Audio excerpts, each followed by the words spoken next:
Hello everyone, welcome to GATE academy. तो आज अपन लोग स्टेटिस्टिकल का लास्ट पार्ट लगभग डील करने वाले हैं। और आपको मैं मीन बता चुका हूँ, मॉड बता चुका हूँ, मीडियन बता चुका हूँ, सब अच्छे से बता चुका हूँ। स्क्यूनेस भी बता चुका था लास्ट क्लास में, अगर आप उसको ध्यान से पढ़े होंगे तो। और याद रखिए कि मैं हर टॉपिक को डिटेलिंग इसलिए कर रहा हूँ कि जो लोग भी बहुत अच्छा करना चाहते हैं, कोई भी ब्रांच हो, क्योंकि इर्रेस्पेक्टिव ऑफ ब्रांच में पढ़ा रहा हूँ, आपकी सिविल हो, केमिकल हो, मैकेनिकल हो, डीए भी अगर आप दे रहे हो, कोई भी ब्रांच हो आपकी, तो आपको लगे कि इससे अच्छा कवरेज नहीं है, तो आज अपन लोग वेरिएंस के बारे में बात करेंगे। और ये पार्ट जो है वो स्टेटिस्टिक्स का वेरिएंस वाला पार्ट है, पार्ट नंबर 3 स्टेटिस्टिक्स का। इसका मतलब है प्रोबेबिलिटी के। ये मेरा 16वां लेक्चर है, 16th लेक्चर। इतना डिटेल में आपकी कॉपी में किसी भी जगह नहीं होगा। गेट वाला कोई भी एस्पिरेंट ऐसा नहीं होगा जिसके पास इतना डिटेल में होगा। तो आप बड़े ध्यान से हर चीज को नोट करें। और मैं वो नहीं बता रहा हूं कि जो आपके काम का नहीं है, मैं सिर्फ वही बात कर रहा हूं जो आपके आईआईटी के प्रोफेसर आपसे एक्सपेक्ट करते हैं। मैं दूसरी बात क्यों करूंगा? मेरे पास थोड़ी टाइम है कि मैं दूसरी बात करते रहूंगा। वैसे तो दुनिया की बहुत सारी बातें, मैथमेटिक्स तो बहुत बड़ी चीज है, बहुत बहुत सारा चीज है। लेकिन मैं आपको स्पेसिफिक गेट के बारे में ही बात कर रहा हूं, क्योंकि इतना बड़ा कवरेज है आईआईटी का। कोई प्रोफेसर कभी कुछ बात करता है, कभी कुछ बात करता है, और आप चाहते हो कि आप हमेशा बड़े कंफर्टेबल रहे। अभी 2025 में भी एक क्वेश्चन आया था, वो भी आपको दिखाऊंगा आज की क्लास में। इसी साल 2025 का एक क्वेश्चन, वो भी डिस्कस करेंगे। तो ठीक है, तो चलो स्टार्ट करते हैं फिर। ठीक है, तो वेरिएंस आपके पास, वेरिएंस इन जनरल हम इसलिए जानते हैं क्योंकि हम रैंडम वेरिएबल पढ़ चुके हैं, तो वेरिएंस के बारे में हम एक अच्छा आइडिया रखते हैं। तो वेरिएंस सुना हुआ नाम है, आपको पता है कि वेरिएंस की जब हम बात करते हैं तो हमको पता है mean square value minus mean का होल स्क्वायर होता है, बिकॉज आप रैंडम वेरिएबल अच्छे से सुने, इसलिए वेरिएंस भी जानते हैं। बट जब मैं स्टेटिस्टिकल के हिसाब से बोलता हूं तो बड़ा इंपॉर्टेंट है। क्या? जैसे अगर मैं बोलूं आपको कि वेरिएंस एक statistical measure of how much A set of values differ from there mean, ये कैसे अपने मीन वैल्यू से डिफर करता है, यही वेरिएंस रिप्रेजेंट करता है। वैसे तो ये डिस्ट्रीब्यूशन ऑफ डेटा भी रिप्रेजेंट करता है, it quantifies the spread of the data, तो ये डेटा स्प्रेडिंग को भी रिप्रेजेंट तो करता है। लेकिन ये मीन वैल्यू से अपना कितना आपके पास वैल्यू का डिफरेंस होता है, ये इस बात को मेजर करता है। इसलिए जब हम वेरिएंस डिफाइन करते हैं, दिस द वेरिएंस, अगर मैं बोलूं कि ये क्या आपके पास सिग्मा स्क्वायर स्टैंडर्ड डेविएशन का स्क्वायर, इसी को वेरिएंस एक्स बोलते हैं। ये वेरिएंस, या सिंपली वेरिएंस भी लिख सकता था। हमको लिखने की आदत है, capital x is the random variable, तो लिखने की आदत है। आप मेरे पूरे लेक्चर ऑर्डर से फॉलो कर रहे होंगे, ऐसा मैं मानता हूं। तो वेरिएंस आपके पास है सिग्मा स्क्वायर। ये आपके पास जो वैल्यू है आपके पास, अगर ध्यान देखोगे तो आई की वैल्यू 1 से लेकर एन तक है, 1/n है, और एक्स माइनस म्यू का होल स्क्वायर, और where mu equal to the mean value. अगर मैं बोलूं कि म्यू जो है वो क्या है, तो मीन वैल्यू, ठीक है, हम जानते हैं। दो तरीके से रिजल्ट लिखते हैं जब भी आप स्टेटिक्स, मैं स्टेटिक्स बोल देता हूं, स्टेटिस्टिकल को बार बार स्टेटिस्टिकल क्यों बोले, स्टेटिक्स बोल देते हैं। वेरिएंस के हमेशा दो रिजल्ट मिलेंगे आपको, कहीं पे भी आप सर्च करोगे, गूगल सर्च करोगे, टेक्स्ट बुक सर्च करोगे, दो रिजल्ट मिलेंगे। कुछ जगह पे आपको एक्स माइनस म्यू का होल स्क्वायर मिलेगा, आई की वैल्यू 1 से n 1/n है। कुछ जगह पे आई की वैल्यू 1 से n 1/n सही है, और एक्स आई का स्क्वायर, ये देखेंगे आपका डेटा सेट का पॉइंट्स है, और ये आपके पास ये लिखा रहेगा 1/n I equal to 1 to n X आई का होल स्क्वायर। ये दोनों रिजल्ट सेम। क्वेश्चन कभी कभी ये है आपके पास, तो आप जब भी कोई एक अच्छी टेक्स्ट बुक देखोगे, या तो वो ये यूज करेगा या तो वो ये यूज करेगा। बट कभी कभी एक अच्छे स्टूडेंट को, नॉर्मल स्टूडेंट तो इतना डिटेलिंग करते नहीं नॉर्मली, एक अच्छे स्टूडेंट को डाउट आ जाता है कि यार ये यूज करे कि ये यूज करे अलग अलग बुक में, जबकि दोनों सेम। सर कैसे सेम? ठीक है, बात कर लेते हैं। अगर मैं ध्यान से बोलूं कि देखो ये क्या लिखा हुआ आपके पास, a माइनस बी का होल स्क्वायर, अगर मैं इसको अगर ओपन कर दूं, क्या ओपन कर दूं कि 1/n है, ठीक है, ध्यान से देखना आप, summation i equal to 1 to n है, और ये x माइनस म्यू का होल स्क्वायर है, तो a माइनस बी का होल स्क्वायर, तो एक्स आई का स्क्वायर प्लस म्यू का square b square minus 2ab, तो 2xi और म्यू, इतना ही आपके पास। जी ये देखो ध्यान से, एक न्यू पेज सिलेक्ट कर लेता हूं कि भैया अगर मैं कोई बात बताना ही है आपको कि वेरिएंस ऑफ एक्स है, वेरिएंस ऑफ एक्स, या सिंपली वेरिएंस लिखने से भी चल जाता है, सिंपली वेरिएंस लिखने से भी चल जाता है, ठीक है। हाँ, क्या था ये, 1/n था, और टेक्स्ट बुक में जो लिखा रहता है i की वैल्यू 1 to n, अब कोई कैपिटल n कोई स्मॉल n लिख दे वो अलग बात है। एक्स आई माइनस म्यू का होल स्क्वायर था, यही था, और हम इसका स्क्वायर भी किए थे, a माइनस बी का होल स्क्वायर। हम बोले कि ठीक है, इसमें कोई इशू नहीं है, 1/n है, summation i equal to 1 to n है, ये एक्स आई का स्क्वायर प्लस म्यू का स्क्वायर माइनस 2xi और म्यू, ठीक है, इसमें इशू नहीं है, इसमें इशू नहीं है। अब इस ब्रैकेट को अगर मैं ओपन कर ही लूं कि यार 1/n है, ठीक है, 1/n है, समेशन है आपके पास i equal to 1 to n, ये इतना दिख रहा है आपके, इस ब्रैकेट को 1/n को बाहर कर लेता हूँ। एक तो हो गया xi का स्क्वायर, ये पहला। दूसरा आपके पास हो गया कि summation i equal to 1 to n है, कितना फिर म्यू का होल स्क्वायर, फिर माइनस, फिर कितना है 2 म्यू और summation i equal to 1 to n और ये xi, दिस वन, ये वेरिएंस। ठीक है, ध्यान से देखना, आपके पास कुछ भी ऐसा टफ नहीं है। जब मैं 1/n को अगर मैं बाहर 1/n को अगर मैं इनसाइड ले जाऊं तो 1/n इसके साथ आ गया, summation i equal to 1 to n और ये xi का स्क्वायर। ठीक है भाई, अब ये आपके पास 1/n इधर आ गया, समेसन, अब ये तो कांस्टेंट वैल्यू है, i की वैल्यू 1 से लेके अगर n तक है आपके पास और ये कांस्टेंट वैल्यू है तो इसका रिजल्ट तो 1 हो गया, n से n कैंसिल आउट हो गया और ये म्यू स्क्वायर हो गया, तो ये रिजल्ट आपके पास इतना हो गया। यहाँ पे अगर मैं बोलूँ कि 1/n है और 2 म्यू है और 1/n था तो समेसन 1 से लेके n तक और ये xi है और डिवाइड बाय n था तो डिवाइड बाय n यहाँ लिख देता हूँ, बाहर भी लिख सकता था, एक ही बात है। अब क्या क्या बातें इंपॉर्टेंट है इसमें से, पहला अगर मैं टर्म बोलूं कि देखो पहला टर्म क्या है, तो पहले टर्म में कोई सुनी 1/n है, समेसन है, i की वैल्यू 1 to n है और ये xi का स्क्वायर। ठीक है, यहाँ पे इसकी वैल्यू 1 हो गई क्योंकि i का तो टर्म नहीं है, ये तो constant value mu square is the constant value, तो ये वैल्यू आपके पास 1 हो गई। तो बचा क्या आपके पास, ये म्यू स्क्वायर बचा, i की वैल्यू 1 to n है आपके पास, 1/n तो म्यू स्क्वायर हो गया, माइनस, अब ये टर्म क्या रिप्रेजेंट करता है, that is very very important कि यार ये है क्या, समेसन i की वैल्यू 1 तो क्या एवरेज वैल्यू होगी, डिवाइड बाय n है, नंबर ऑफ सैंपल्स आपके पास तो x1 x2 x3 सम है ना, डिवाइड बाय n, तो ये क्या हो गया सर, ये म्यू हो गया। ये सही बात है कि ये है mu is the mean value, इसका मतलब है कि 2 म्यू तो था आपके पास, ये 2 म्यू तो था और ये एक और आपके पास म्यू मल्टीप्लाई हो गया, ये इसका मतलब है ये एक और आपके पास म्यू मल्टीप्लाई हो गया, तो 2 म्यू स्क्वायर हो गया और माइनस 2 म्यू स्क्वायर और ये म्यू स्क्वायर हो गया, तो एटलीस्ट आपके पास रिजल्ट कितना आ गया, बोले सर रिजल्ट आ गया हमारे पास 1/n summation i equal to 1 to n। कभी कभी लोगों को लगता होगा कि सर इस टॉपिक में भी इतना डेरिवेशन पे क्यों फोकस करें, अब देखो यार आप पे डिपेंड करता है, देखो म्यू स्क्वायर आ गया, ये वेरिएंस ऑफ एक्स है, क्या है ये आपके पास वेरिएंस ऑफ एक्स है। किसी टॉपिक को आप कैसे पढ़ते हो, आपका कोई कमांड कैसे होता है, आपका कोई सब्जेक्ट फेवरेट कैसे होता है, जब आपको बहुत अच्छा आइडिया होता है। आज की क्लास के बाद आप देखिएगा, जब ये क्लास एंड होगा तो आपको लगेगा कि यस, तो देखो ये आपके पास रिजल्ट है, तो आप बोलोगे सर ये वाला जो रिजल्ट है और वो जो रिजल्ट था वो सेम है क्या, तो मैं बोलूंगा हाँ वो रिजल्ट सेम है। कैसे, ये वेरिएंस ऑफ एक्स है सर, अभी जो हम फाइंड आउट किए 1/n है, summation i equal to 1 to n है और xi का स्क्वायर है माइनस म्यू स्क्वायर है। पता म्यू होता क्या है सर, म्यू होता है sir summation i equal to 1 to n, ये xi सब पॉइंट साइड हो जाएंगे, समेसन 1 2 3 4 डिवाइड बाई n, यही तो होता है। ओके इसका मतलब क्या है, इसका मतलब ये है कि वेरिएंस ऑफ x जो है 1/n है, summation i equal to 1 to n है और xi का स्क्वायर। चाहूं तो मैं म्यू स्क्वायर जो है सिर्फ म्यू को ये लिख दूं, क्या म्यू को लिख दूं 1/n, i की वैल्यू 1 to n और xi, ये xi बाई n है और ये पूरे का होल स्क्वायर है ये, तो लोग इसलिए ये दूसरा रिजल्ट भी लिखा देखते हैं, इसलिए वेरिएंस ऑफ x का रिजल्ट ये देखते हैं। एक्चुअली ये जो सेकंड टर्म है वो मीन का स्क्वायर, ये mean actually this the mean का स्क्वायर, और ये आपके पास 1/n i equal to 1 to n। और ये रिजल्ट कहां से आया, ये रिजल्ट वहीं से आया कि रिजल्ट पहले क्या लिखा था, वेरिएंस ऑफ x, कुछ टेक्स्ट बुक में वेरिएंस जो लिखा रहता है वो कैसा लिखा रहता है 1/n summation i equal to 1 to n xi minus mu का होल स्क्वायर। जब ये a माइनस बी के होल स्क्वायर को जब हम ओपन किए थे तो रिजल्ट वही बना है, both results are same, both results are same. ये वेरिएंस ऑफ एक्स के बारे में बातें, इतनी बातें पता होना चाहिए। क्या कई बार हम सिर्फ फॉर्मूला लिख देते हैं, अच्छा डेरिवेशन की मेरे को जहां जरूरत पड़ती है मैं वही यूज करता हूँ, आप गेट एस्पिरेंट हो तो आपको वही पढ़ाना इंपॉर्टेंट भी है मेरे लिए कि जो आईटी के प्रोफेसर आपसे एक्सपेक्ट करते हैं। और जब क्लास खत्म होगी, मेरी हर एक क्लास का एक ऑब्जेक्टिव होता है, कोई भी क्लास जब भी आप स्टार्ट करते हो और मैं जो भी पढ़ाता हूँ उसके बाद जब वो क्लास एंड होती है तो उसका एक पूरा ऑब्जेक्टिव जो बना रहता है वो क्लियर होता है ना, इसलिए बड़े ध्यान से सुनना है, नोट करना है।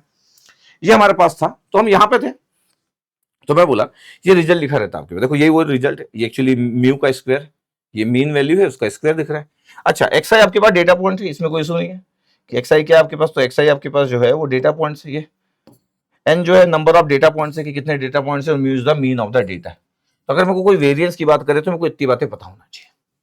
तो वेरिएंस आपके पास क्या है, डेटा के स्प्रेडिंग को भी रिप्रेजेंट करता है, मीन वैल्यू से कितना डेविएट कर रहा है आपके पास डेटा, उस बात को भी रिप्रेजेंट करता है वेरिएंस। ठीक है, और न्यू टर्म नहीं है हमारे लिए वेरिएंस, ऑलरेडी हम रैंडम वेरिएबल में वेरिएंस की बात की है। अच्छा, जब तक आप पूरी चीजों को बार बार कनेक्टेड हो, बार बार देखोगे नहीं, माइंड सेटअप बनता नहीं। आप 2 महीने तक रैंडम वेरिएबल मत पढ़ो, फिर दिमाग से बातें निकल जाएगी आपके। ठीक है, मैं तो अपना कंटेंट पढ़ाते जा रहा हूं, लेकिन आपको तो अपना रिवीजन करते जाना है, आपको करते जाना है, तो माइंड में बातें बनी रहेगी। तो ठीक है, ये बातें किया मैं आप लोगों से, आई होप आपको क्लियर हुआ होगा। आपके पास क्या होता है, जब और डिटेलिंग में जब जाते हैं ना, तो एक होता है पॉपुलेशन वेरिएंस, जिसमें हम इंटायर पॉपुलेशन की बात करते हैं। और जो ये पॉपुलेशन वेरिएंस है, अच्छा गेट में कभी पॉपुलेशन वेरिएंस टर्म यूज नहीं किया, और पॉपुलेशन वेरिएंस को अगर मैं बोलूं कि सिर्फ वेरिएंस बोल सकते तो कोई भी इशू नहीं है। मैं इसलिए बता रहा हूं कि कभी अगर ऐसा हो गया फ्यूचर में, कभी ऐसा हो गया कि कोई पॉपुलेशन वेरिएंस बोल दिया, तो आप कभी डरे ना, क्योंकि पॉपुलेशन वेरिएंस मतलब सिंपली वेरिएंस होता है एक इंटायर पॉपुलेशन के लिए जो हम वेरिएंस कैलकुलेट करते हो। देखो रिजल्ट इज सेम, ये रिजल्ट सेम रिजल्ट। तो इसका मतलब है इंटायर जो पॉपुलेशन के लिए हम कैलकुलेट करते हैं वेरिएंस, वही पॉपुलेशन वेरिएंस होता है, और नॉमिनल वेरिएंस है वही है ये इंटायर पॉपुलेशन। इसका मतलब है कि ये भी जो हम पढ़ा रहा था इसमें कोई डिफरेंस नहीं है, बस टर्मोलॉजी पॉपुलेशन वेरिएंस है। अच्छा, क्यों टर्मोलॉजी आया, क्योंकि एक सैंपल वेरिएंस भी होता है। अगेन बोल रहा हूं, गेट में कभी भी पॉपुलेशन वेरिएंस से सैंपल वेरिएंस टर्म यूज नहीं हुआ, सिर्फ वेरिएंस ही टर्म यूज हुआ। मैं तो फ्यूचर की बात कर रहा हूं कि कभी फ्यूचर में कोई पॉपुलेशन वेरिएंस बोल दिया तो डरने की बात नहीं, आप वही है जो आप जानते हो, वेरिएंस। अच्छा, लेकिन सैंपल वेरिएंस बोल दिया तो इसको आप वेरिएंस के बराबर नहीं लिख सकते, is not equal to variance जो आप जानते थे। ये सैंपल वेरिएंस क्या होता है, सैंपल वेरिएंस जो होता है कि इंटायर पॉपुलेशन में से कुछ हम सैंपल सिलेक्ट करते हैं और उससे हम कैलकुलेट करते हैं। इसलिए यहां पे जो रिजल्ट्स है वो सेम रिजल्ट है, लेकिन यहां पे चेंज हो गया। अगर आप ध्यान से देखोगे तो सिर्फ ये नंबर चेंज हुआ, अगर आप ध्यान से देखोगे तो n-1 है, स्मॉल एन लिख दिया, इस बार कैपिटल एन भी लिख सकता था, बट पहले कैपिटल एन था तो अब स्मॉल एन लिख दिया। ये आपके पास रिजल्ट है, ये result for the sample variance का इज नॉट एग्जैक्टली वेरिएंस जो हम कैलकुलेट कर रहे थे, इसलिए इनकी जगह n-1 है। और डिटेलिंग की नीड नहीं है, लेकिन बस जस्ट आपको क्लियर है कि यार ये सैंपल साइज दिया रहेगा, n is the sample size है, n xi तो सैंपल डेटा पॉइंट्स है, xi x बार जो है वो सैंपल मीन है, x बार जो है वो मीन है, म्यू भी लिख सकता हूं, x बार मतलब मीन, वो सेम रिजल्ट है, बट n जो है वो सैंपल साइज। ठीक है, अच्छा सर कैसे सेपरेट करेंगे सर, कभी कोई सैंपल वेरिएंस बोल दिया तो बता देता हूं, अभी हम वही पढ़ रहे तो बता देता हूं, बट फिर से रिपीट कर दे रहा। आज तक गेट में कभी भी सैंपल वेरिएंस या पॉपुलेशन वेरिएंस के बारे में बात नहीं की गई है, सिर्फ वेरिएंस के बारे में बात की गई जो ऑलरेडी आप जानते हो। ये तो फ्यूचर की बातें है कि कभी कोई फ्यूचर में इन टर्म्स पे आ गया तो आपको ये ना लगे कि ये क्या नया चीज हो गया करके, तो ये बातें फ्यूचर की है। उसमें से भी पॉपुलेशन वेरिएंस वही है जो आप जानते हो, सैंपल वेरिएंस में n की जगह n-1 है। ठीक है, स्टैंडर्ड डेविएशन में कोई भी इशू नहीं है। स्टैंडर्ड डेविएशन जो है आपके पास वो हमेशा एसडी जो होता है स्टैंडर्ड डेविएशन, वो अंडर रूट ऑफ वेरिएंस होता है। तो पॉपुलेशन के केस में स्टैंडर्ड डेविएशन वही होगा पॉपुलेशन वेरिएंस का, जो नॉर्मल वेरिएंस होता है उसका अंडर रूट। यहाँ पे n-1 लिखा है क्योंकि सैंपल स्टैंडर्ड डेविएशन लिखा हुआ है। तो कभी कोई सैंपल स्टैंडर्ड डेविएशन भी नहीं बोला, कभी कोई पॉपुलेशन स्टैंडर्ड डेविएशन नहीं बोला, लोग सिर्फ स्टैंडर्ड डेविएशन बोलते हैं। तो कुछ नहीं, जैसे पॉपुलेशन वेरिएंस और सैंपल वेरिएंस था, वैसे ही पॉपुलेशन स्टैंडर्ड डेविएशन और सैंपल स्टैंडर्ड डेविएशन, दो टर्म्स है, अंडर रूट है बस, नथिंग एल्स। तो इसमें कोई इशू नहीं है। अच्छा, बात कैसे हो सकती है, जैसे पूरा पॉपुलेशन से, तो अगर मेरे को पॉपुलेशन वेरिएंस की बात करना है तो population variance xi minus mu का होल स्क्वायर बाय n होगा, और n आपके पास ये सपोज करो 64, जैसे आपके पास ये वो नहीं दिख रहा आपके पास 64 किस में होते हैं, आप अगर देखे होंगे तो चेस बोर्ड में होते हैं 8 और 8 into 8 64 ऐसे होता है आपके पास। तो ये 64 आपके पास पूरे के पूरे स्क्वायर बने हुए, एक पूरे के पूरे स्क्वायर में 64 आपके पास है, तो n की वैल्यू 64 है। पॉपुलेशन कंटेन 64 आइटम्स, ये चेस बोर्ड भी बोल सकते हो, द चेस बोर्ड। अगर आप ध्यान से अगर देखोगे तो चेस बोर्ड आपको दिख रहा होगा कि सर तो चेस बोर्ड दिख रहा है, ठीक है, इट्स ओके। अच्छा, एक अच्छा स्टडी तब माना जाता है जब आप कुछ देखते हो और सोचते हो कि कहां देखा था मैं 64, ठीक है, 32 ब्लैक 32 व्हाइट, ऐसे ही होता है चेस बोर्ड में। तो 62 ये आपके पास पूरा का पूरा पॉपुलेशन वेरिएंस का अगर ये फॉर्मूला यूज करेंगे तो ये होगा। बट अगर मैं यहाँ पे बात करूं कि मेरे को सिर्फ इतना सिलेक्ट करना है, इतना 4 आपके पास सिलेक्ट करना है, और अगर मैं इतना ही सैंपल साइज सिलेक्ट किया हूं, मतलब ये 4 को सिलेक्ट किया हूं, इतना ही सैंपल साइज लिया हूं, तो फिर n की वैल्यू 4 है। और आपके पास अगर मेरे को सैंपल वेरिएंस फाइंड आउट करना और वो भी सैंपल साइज मेरे को दिया है, मेरे को बोल दिया गया ये सैंपल साइज है फ्रॉम दिस, इसमें से मेरे को ये निकाल के दे दिया गया कि ये एक सैंपल साइज है, तो फिर मेरे पास सैंपल वेरिएंस ही n-1 का फॉर्मूला होगा ये।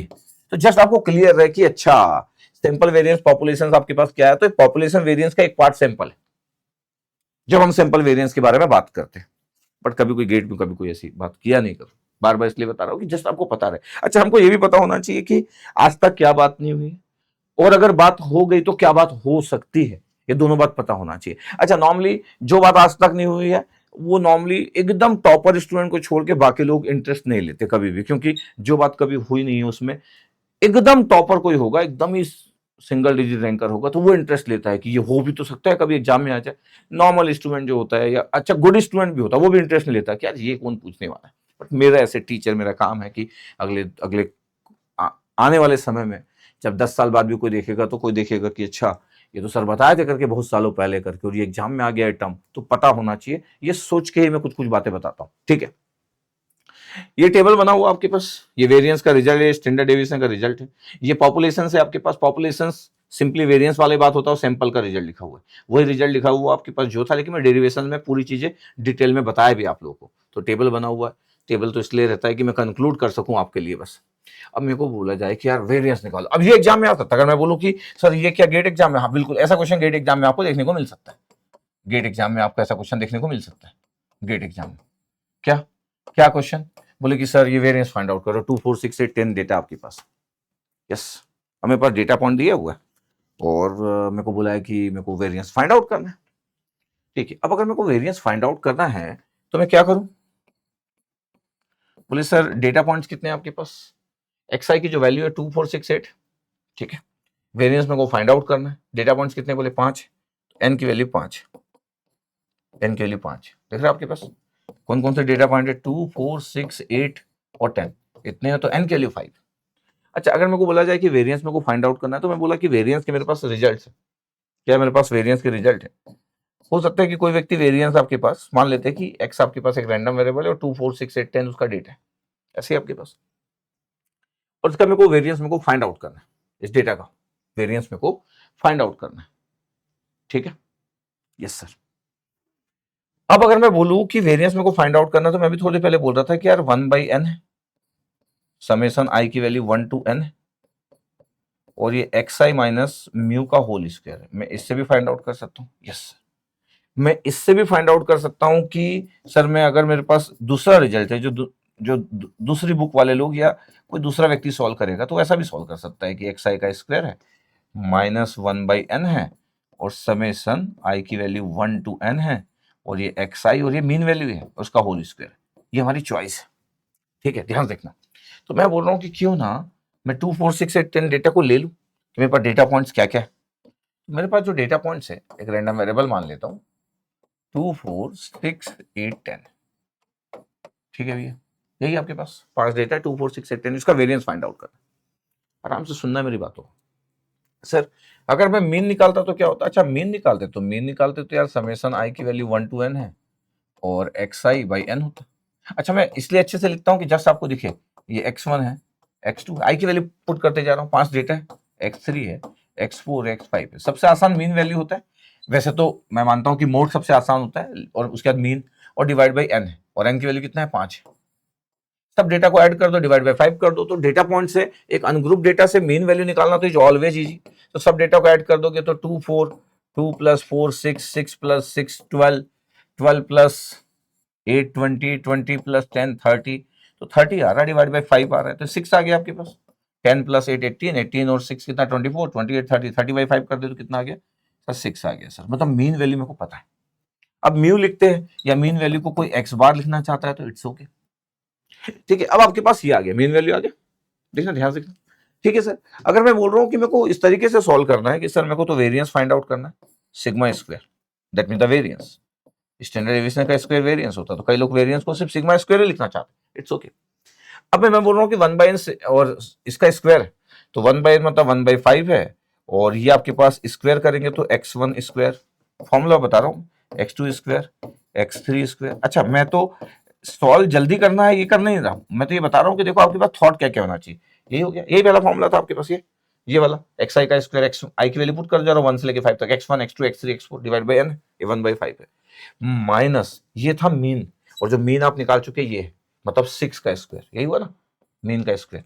अब अच्छा इन पूरे पॉइंट्स का ऐड करोगे तो 2 का स्क्वायर 4 का स्क्वायर होगा, तो 1/5 है, 2 का स्क्वायर 4 हो गया, 4 का स्क्वायर 16 हो गया, यस। और फिर 6 का स्क्वायर 36 हो गया, 8 का स्क्वायर 64 हो गया, और 10 का स्क्वायर 100 हो गया, ऐसा ही हुआ। और -36 तो ये हो गया। अच्छा 64 और 36 100 हो, तो 100 100 200 हो गया, और 220 आ रहा है, 16 और 4 20, तो 220/5। इसका मतलब है कि वेरिएंस अगर मैं कैलकुलेट कर रहा हूँ, ठीक है, कोई इशू नहीं है, सिंपल एकदम। सिग्मा स्क्वायर, ये जो नंबर सबका स्क्वायर किए थे 220 आया था, नहीं आया था 220? यस सर, 220 डिवाइड बाई 5 आया था, और -36। इसका मतलब है कि वेरिएंस की वैल्यू कितनी आ गई? ये 42 आ गया, ये 4 आ गया आपके पास, और 2 0, तो 44 आ रहा है। यस सर, 44 - 36, तो 8 आ गया। तो वेरिएंस के लिए अगर कोई स्टैंडर्ड डेविएशन पूछ ले कि स्टैंडर्ड डेविएशन क्या होता है, मतलब सिग्मा क्या होता है, तो under root of sigma square, मतलब अंडर रूट ऑफ वेरिएंस। कभी कोई स्टैंडर्ड डेविएशन पूछ ले तो कोई इशू नहीं है, अंडर रूट 8। 8 आया आपके पास, ऑप्शंस भी अपन देख लेते, तो 8 हमारे पास आंसर आ रहा है। ठीक, कभी कभी मिस्टेक भी हो सकती है, बट ठीक है सर। लेकिन अगर कोई व्यक्ति ऐसा सॉल्व नहीं करता, अच्छा मेरा तो काम है पूरी बातें करना, कोई ऐसा सॉल्व नहीं करता और कोई ऐसा सॉल्व करना चाहता, तो कैसे सॉल्व करना चाहता कि सर एक्स की वैल्यू है आपके पास, क्या क्या डेटा था उसके पास, 2 4 6 8 और 10 ये था, और म्यू भी निकल चुका था, म्यू भी निकाल चुके थे, जिसको आप एक्स बार भी बोल सकते हो। वो कितना निकला था आपके पास, 6 निकला था, 30 डिवाइड बाई 5, तो 6 निकला था। बट मैं वेरिएंस की बात कर रहा हूं, जिसको सिग्मा स्क्वायर आप बोलते हो। अगर मैं बोलूं कि मेरे को ऐसा सॉल्व करना है कि 1/n समेशन आई की value 1 to n X i minus mu, और इसका होल स्क्वायर, मतलब क्या हुआ, मतलब ये हुआ कि 1/5 तो ये हो गया, और अभी आपके पास ये क्या है पता है, ब्रैकेट में x1 minus mean 6, x1 minus 6 का होल स्क्वायर। अगर मैं बोलूं कि मैं इसको ब्रैकेट ये वाला कर लेता हूं, ऐसा कर लेता हूं, x1 माइनस 6 इसका होल स्क्वायर, देखना ध्यान से, प्लस x2 माइनस, अच्छा मैं टाइम तो ज्यादा इसलिए ले रहा हूं क्योंकि मेरे को x1 x2 भी लिखना है, जबकि मेरे को पता है x1 x2 क्या है, बट फिर भी x3 माइनस 5 का होल स्क्वायर, x4 माइनस 5 का होल स्क्वायर, और x5 माइनस 5 का होल स्क्वायर। नहीं हुआ ऐसा? यस। अगर मैं बोलूं कि ठीक है डेटा लिख लेते हैं, 1/5 है, x1 क्या है, बोले 2 है, 2 में से 6 करे तो 2 माइनस 6 किया -4 का स्क्वायर 16 आ गया, ठीक है। और फिर x2 कितना है, 4 है, 4 माइनस 5 किया तो -3 आ गया, -3 का स्क्वायर मतलब 9, और 6 है, तो 6 माइनस 5 किया तो 1 आ गया, 1 का स्क्वायर 1 हो गया, और फिर कितना था आपके पास 8, नहीं ये x3 माइनस, अपने पास मीन वैल्यू कितना था, इस 6 मीन वैल्यू कितना था, 6 था ना, अपन इसमें मिस्टेक किया, तब 6 है ना एक्चुअली, ये 5 कैसे लिख दिया अपन, ठीक है सॉरी, सब 6 है, सब 6 है सर, सब 6 है, सॉरी सब 6 है, हाँ। अब देखो ध्यान रखना, सब 6 है, तो पहला था 2 माइनस 6 4 का स्क्वायर, फिर था आपके पास 4 4 माइनस 6, तो 4 माइनस 6 की आपके पास, इसका मतलब है -2 का स्क्वायर, तो 4, ठीक है, ठीक है। तो कितना हुआ आपके पास, 4 माइनस 6 -2 का स्क्वायर मतलब 4 हुआ, ठीक है। फिर कितना हुआ, 6 6 माइनस 6 का स्क्वायर 0, फिर x4 कितना 8 8 माइनस 6 मतलब 2 2 का स्क्वायर 4, और ये था 10 10 माइनस 6 मतलब 4 का स्क्वायर 16, कितना आ रहा है 6 20, और ये 20 40 आ रहा है, तो 40/5 आ गया, और 40/5 कितना आता है 8, आंसर इज 8। देखो दूसरे तरीके से भी आंसर आ गया, देखो वेरिएंस आ गया, देखो वेरिएंस आ गया, आंसर अभी भी निकाला था मैं 8, देखो वेरिएंस आपके पास, तो आंसर इज सेम। इसका मतलब ये हुआ कि रिजल्ट तो सेम ही है, सेम हमारा लिखने का स्टाइल है। अब हमको डिपेंड करता है, अच्छा जब आप ये फॉर्मूला लगाते हो तो फिर आपको पहले म्यू निकालना पड़ेगा और फिर डिफरेंस के स्क्वायर को करना पड़ेगा, यही मतलब हुआ, ध्यान से देखो, तब जाके निकलेगा, आंसर विल बी सेम। अच्छा आपको पता रहना चाहिए कि कोई टेक्स्ट बुक अगर ये यूज कर रहा है तो कोई इशू नहीं है, कोई टेक्स्ट बुक अगर ये पूरा लिख रहा है, 2 रिजल्ट को लिख रहा है आपके पास, इस वाले रिजल्ट को यूज करना चाह रहा है, मतलब इस वाले रिजल्ट को, तो मैं बोल रहा हूं कि आपको एक क्लियर है कि बोथ आर करेक्ट, आपको दोनों यूज नहीं करना है, आपका चॉइस है, आप देख लो कि आपको क्या अच्छा लगा, आपको लगा क्या अच्छा, और अलग अलग लोगों को अलग अलग चीजें अच्छी लग सकती है, बट ऐसे टीचर जहां पे बहुत ज्यादा डिफरेंस है दोनों मेथड्स में, दोनों फॉर्मूले में, तो मेरे को बताना चाहिए कि नहीं ये यूज करो, लेकिन जहां पे ज्यादा डेविएशन नहीं है, आपको देना चाहिए मौका कि आपका चॉइस है कि दोनों में से क्या यूज करना है, ठीक है। ये जेई का IIT जेई के मेंस में 2020 में क्वेश्चन आया था, IIT जेईई के मेंस में 2020 में क्वेश्चन था, मेरे को अच्छा लगा तो मैं ले लिया। IIT जेईई का क्वेश्चन मैं ले लिया, मेरे को लगा कि यार ले लेते ना, क्या ऐसा है, ठीक है। आने वाले फ्यूचर में गेट में ऐसा क्वेश्चन देख सकता है और फिर सबसे बनेगा नहीं, ऐसा नहीं कि टफ क्वेश्चन है, लेकिन फिर भी बनेगा नहीं। तो IIT जेईई का क्वेश्चन ले रहा हूं 2020 का क्वेश्चन, मेंस का, एडवांस का भी नहीं है, मेंस का क्वेश्चन है। क्या है क्वेश्चन में, क्या क्या है क्वेश्चन में, अगर देखा जाए कि क्या दिया है वो क्वेश्चन में, ठीक है। तो क्वेश्चन में आपके पास क्या दिया है, बोले mean and variance of 7 observation. सबसे पहले बात है ऑब्जर्वेशन 7, इसका मतलब n की वैल्यू 7 हो गई, ठीक है भैया, 7 ऑब्जर्वेशन है। और मीन कितना है, तो बोले अगर मैं बोलूं कि मीन कितना है, तो सॉल्यूशंस आपके पास म्यू की वैल्यू मतलब x बार की वैल्यू मतलब समेशन i की value 1 to n xi by n, इसकी वैल्यू कितना, देखो सब एक ही बात है। कितना आपके पास मीन 8 है सर। अच्छा सेकंड क्या है, बोले sir variance, sir sigma square variance कितना है, वेरियंस बोले 16। तो मीन दिया है आपको, वेरियंस गिवन, और ऑब्जर्वेशन जो दिया है वो 5 ऑब्जर्वेशन दिए, मतलब 2 ऑब्जर्वेशन मिसिंग है, और उसमें एब्सोल्यूट डिफरेंस आपको फाइंड आउट करना है दोनों ऑब्जर्वेशन में, मतलब 2 ऑब्जर्वेशन की वैल्यू आपको नहीं पता, 2 ऑब्जर्वेशन की वैल्यू नहीं पता और उसमें एब्सोल्यूट डिफरेंस निकालना। एक और चीज बता देता हूं, जब कोई एब्सोल्यूट वर्ड यूज करता है, दिस वर्ड द मैग्नीट्यूड, इसका मतलब है ऑलवेज पॉजिटिव। तो कभी कोई अगर एब्सोल्यूट वर्ड यूज करता है तो ऑलवेज पॉजिटिव। जब भी कोई एब्सोल्यूट वर्ड यूज करे, गेट में बहुत बार एब्सोल्यूट वर्ड यूज किया गया, चाहे वो आइगन वैल्यूज की बात की गई कि absolute value of eigen values ऐसा करके बात की गई, तो फिर नेगेटिव वैल्यू का mod is the magnitude actually. तो एब्सोल्यूट डिफरेंस बोला है, इसका मतलब है कोई भी बड़ा हो, दोनों डेटा में से जो बड़ा उसमें से छोटा वाला माइनस कर लेंगे, क्योंकि एब्सोल्यूट डिफरेंस बोला है, दिस वन। देखो ध्यान से, और ऑप्शंस आपके पास दिए थे, ऑब्जेक्टिव क्वेश्चन था। अब कैसे करें, ये बड़ा इंटरेस्टिंग है कि कैसे करें। तो डेटा 2 4 10 12 14 है।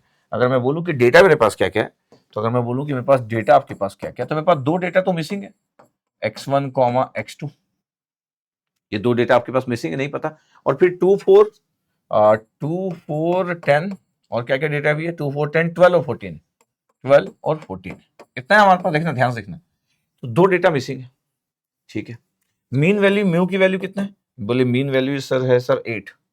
मीन वैल्यू होता क्या है, बोले मीन वैल्यू जो होता है समेशन आई की वैल्यू 1 to n xi अगर पूरे डेटा डिवाइड बाय n, मतलब अगर मैं पूरे डेटा को ऐड कर दूंगा तो x1 प्लस x2, अब x3 से वैल्यू पता है, x3 x4 x5 x6 x7, तो आपको पता है फिर 2, फिर आपको पता है 4, 2 डेटा नहीं पता था, फिर पता है 10, फिर पता है 12, फिर पता है 14, 5 डेटा पता है, 2 नहीं पता, डिवाइड बाई n कितना है 7 नॉट 5, 7 ऑब्जर्वेशन थे। तो आपके पास मीन वैल्यू का रिजल्ट पता है, x1 और x2 दोनों डेटा नहीं पता है, और ये सब ऐड करके कितना हो गया, 4 और 6 16, 16 और 12 28, 28 और 10 38, 38 और 4 42, 42। तो 42 आ रहा आपके, उधर से भी कर लेते, 14 और 12 कितना हो गया आपके पास, 26 26 36 36 40 42 42, 42 डिवाइड बाई 7। इसका मतलब है कि x1 प्लस x2 की वैल्यू कितना आ गया, 56 माइनस 42 मतलब 14, ये आ गया x1 plus x2, equation number 1, ऐसा बोल सकते हो आप। तो आपको एडिशन पता है दोनों डेटा का, दोनों डेटा का एडिशन पता है, अगर वो एडिशन पूछते तो अपन बता देते कि 14 होगा, अगर आपको डिफरेंस पूछा है एब्सोल्यूट डिफरेंस वो भी, तो ठीक है भैया।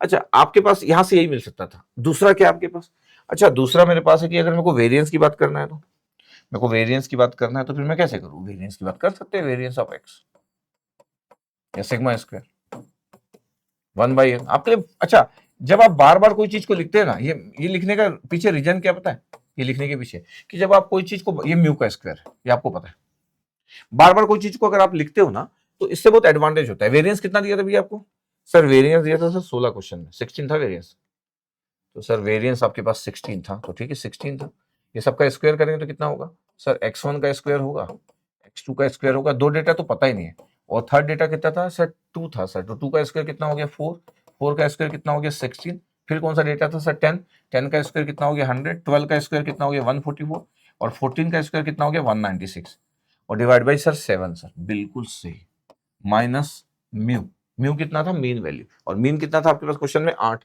8 का स्क्वायर कर दो तो 64, यही है आपके पास, यस सर 64 को इधर ला लो, 16 ऐड कर दिए तो 80 हो गया, ये 80 आ गया, और ये आ गया आपके पास x1 का स्क्वायर प्लस x2 का स्क्वायर, और अगर मैं बोलूं कि यहां से कितना है, तो 196 और 144 कितना होता है? 196 में 4 ऐड हुए तो 200 हो गया, 200 में 140 और ऐड हुए 340 हो गया, 340 440, 440 और ये 20 है, 440 और 20 कितना हो गया? 460।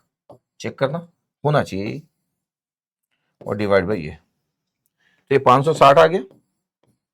80 इंटू 7, x1 का स्क्वायर प्लस x2 का स्क्वायर प्लस 460। पता है x1 का स्क्वायर प्लस x2 का स्क्वायर कितना आ रहा है? 560 में से 460 गया तो 100। ये इक्वेशन नंबर 2 आ गया। अब सबसे इंटरेस्टिंग बात है कि मेरे को दो इक्वेशन से दो वैल्यू पता है। देखो इतना बेहतरीन पता होना चाहिए। जब आप इतना बेहतरीन जानोगे तो दुनिया में कौन आपको रोकेगा, और क्यों आप स्ट्रगल करोगे लाइफ में इतना अच्छे से अगर आप पढ़ते हो तो ओवरऑल आपके पास क्या आ गया पता है? ओवरऑल क्या आ गया सर? ओवरऑल ये आ गया कि x1 प्लस x2 मेरे को पता है, x1 प्लस x2 पहले वाले रिजल्ट से, और दूसरा रिजल्ट मेरे को पता चल गया सर x1 का स्क्वायर प्लस x2 का स्क्वायर। क्या है x1 का स्क्वायर प्लस x2 का स्क्वायर? सर 100 है सर। और ये कितना था? x1 plus x2 14। चेक कर ले एक बार, 14 था सर x1 प्लस x2 बस। अब सोचो क्या, अब देखो आईआईटी वाले, अब आपको पता है कि आईआईटी जेई वाले जो लोग रहते हैं उनसे एक्सपेक्टेशन ज्यादा है। हमारे गेट का मैथ्स और आईआईटी जेई के मैथ्स में आईआईटी जेई का मैथ्स भारी, ये बात तो पूरी दुनिया जानती है, नोन बात है। अब मेरे को x1 और x2 चाहिए, अगर दोनों में पता कर लूं तो, अगर मैं किसी को बोलूं कि निकालो, तो एक गेट एस्पिरेंट को मैं बोलूं कि इसको निकालो, तो जल्दी से निकाल नहीं पाएगा। वो सोचेगा कि कैसे निकलेगा सर। क्वाड्रेटिक इक्वेशन भी बना सकता है कि सर मैं x2 को सर 14 माइनस एक्स कर देता हूं सर, और 14 माइनस एक्स का स्क्वायर करूंगा, और फिर सर उसका स्क्वायर करूंगा, और कैलकुलेशन बढ़ेगा। मतलब मैं पुट भी कर सकता हूं, मतलब ऐसा नहीं कि मैं पुट नहीं कर सकता। मतलब अगर मैं बोलूं कि x1 का स्क्वायर है और x2 क्या हो गया? x2 सर 14 माइनस x1 हो गया, इसका स्क्वायर। अब a माइनस बी का स्क्वायर करूंगा और ये फिर x1 आ जाएगा। ये प्रोसेस, ये एक प्रोसेस आपके पास बिल्कुल किया जा सकता है, और इंजीनियर जानता भी, देयर इज नो इशू। ये प्रोसेस आपके पास, आप निकाल लें। ये होमवर्क, जिसको प्रोसेस को आप सॉल्व कर लेना, मैं बोल रहा हूँ ये होमवर्क है, आप ऐसा कर सकते हो। देखो ध्यान से, बट मैं क्या चाहता हूं कि क्या मैथमेटिकल इक्वेशंस की जब हम बात करते हैं तो क्या ऐसा किया जा सकता है? क्या किया जा सकता है? और कोई सोच? आपको a प्लस बी भी पता है, मतलब x1 प्लस x2 पता है, और a square plus b square पता है। एक मस्त बात बताता हूँ, आप सोचो कि x1 माइनस x2 का स्क्वायर क्या होता है? सर इसमें क्या है? ये सभी को पता है, x1 का स्क्वायर प्लस x2 का स्क्वायर माइनस 2x1 x2, ठीक है, और x1 प्लस x2 का होल स्क्वायर। सर ये भी सबसे आसान है, x1 का स्क्वायर x2 का स्क्वायर प्लस 2x1 x2। दोनों को ऐड कर दिया जाए तो, दोनों को ऐड कर दिया जाए, कलर चेंज कर लेता हूं सर, x1 प्लस x2 का स्क्वायर होल स्क्वायर और x1 माइनस x2 का होल स्क्वायर, दोनों को ऐड कर दिया जाए, क्योंकि मेरे को डिफरेंस चाहिए था।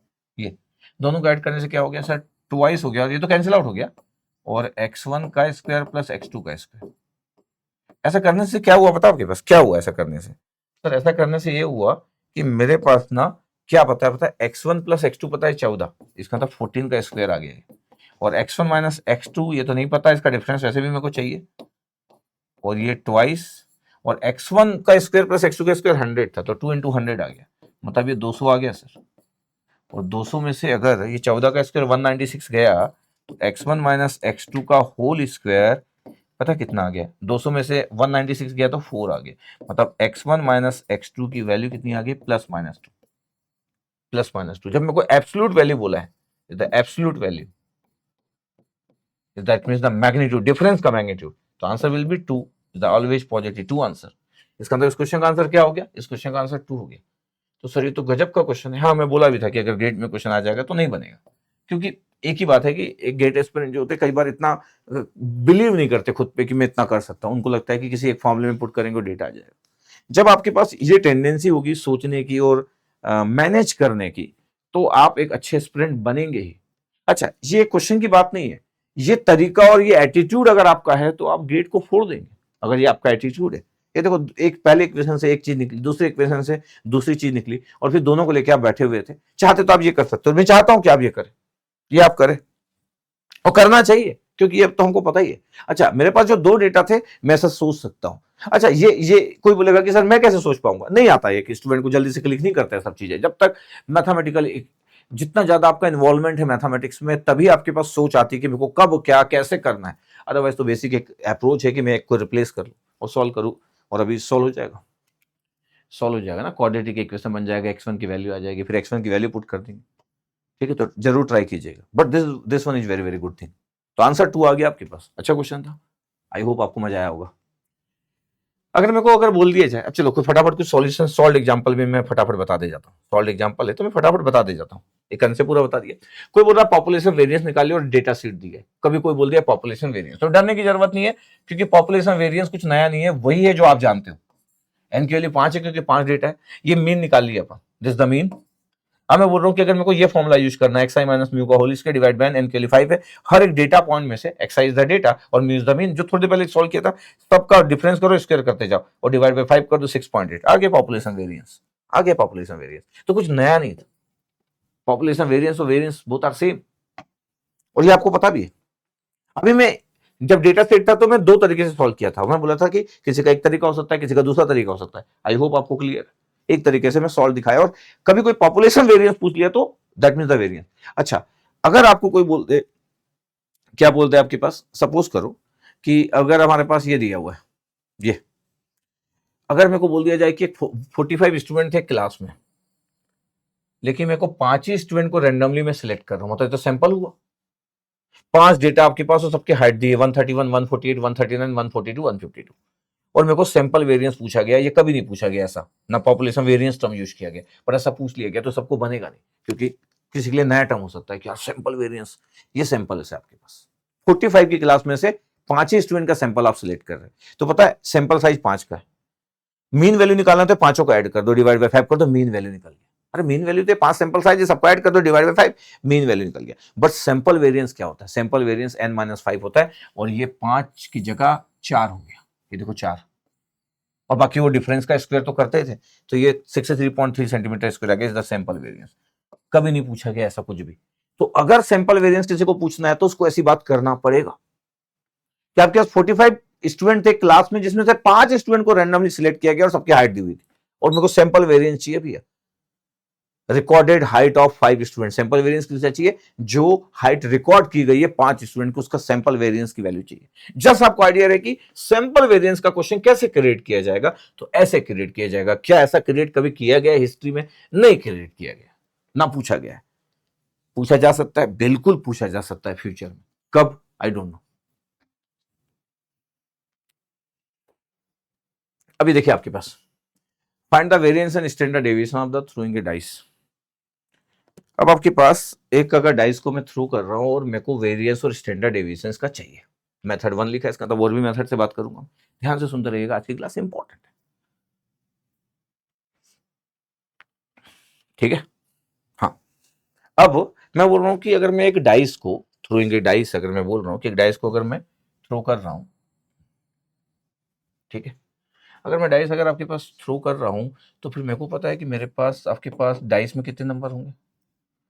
सर एक डाइस को अगर मैं थ्रो कर रहा हूं सर, तो 1 2 3 4 5 6 ये होंगे आपके पास, 1 2 3 4 5 6 यही होगा हमारे पास डाइस को अगर मैं थ्रो कर रहा हूं तो, ठीक है सर।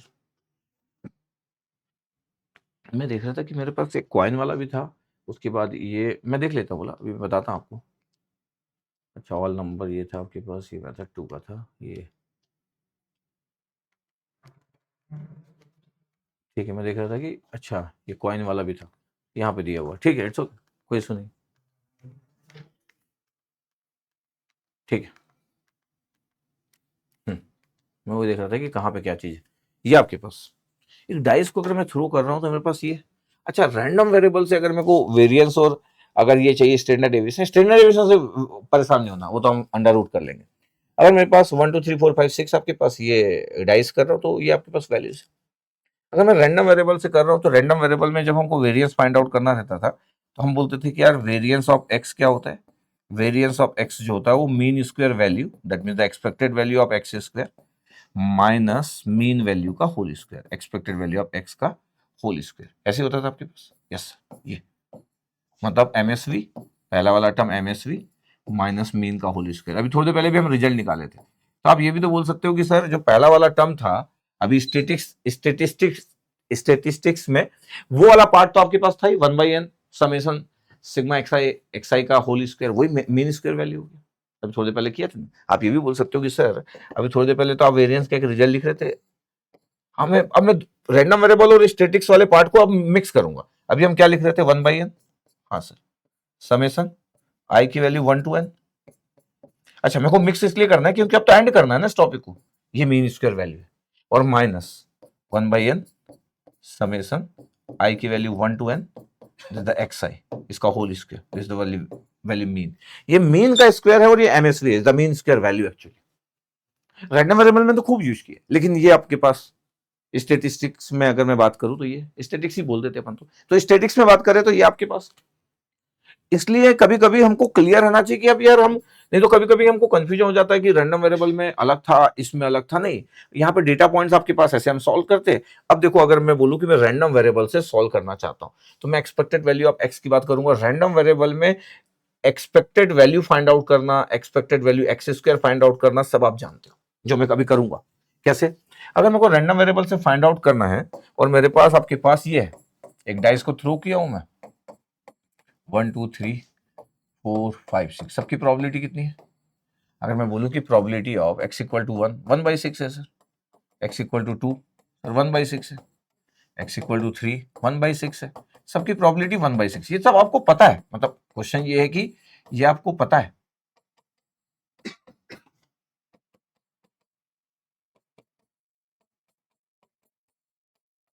सबकी प्रोबेबिलिटी 1/6 है, ठीक है। अच्छा, एक्सपेक्टेड वैल्यू ऑफ x कैसे फाइंड आउट करते हो?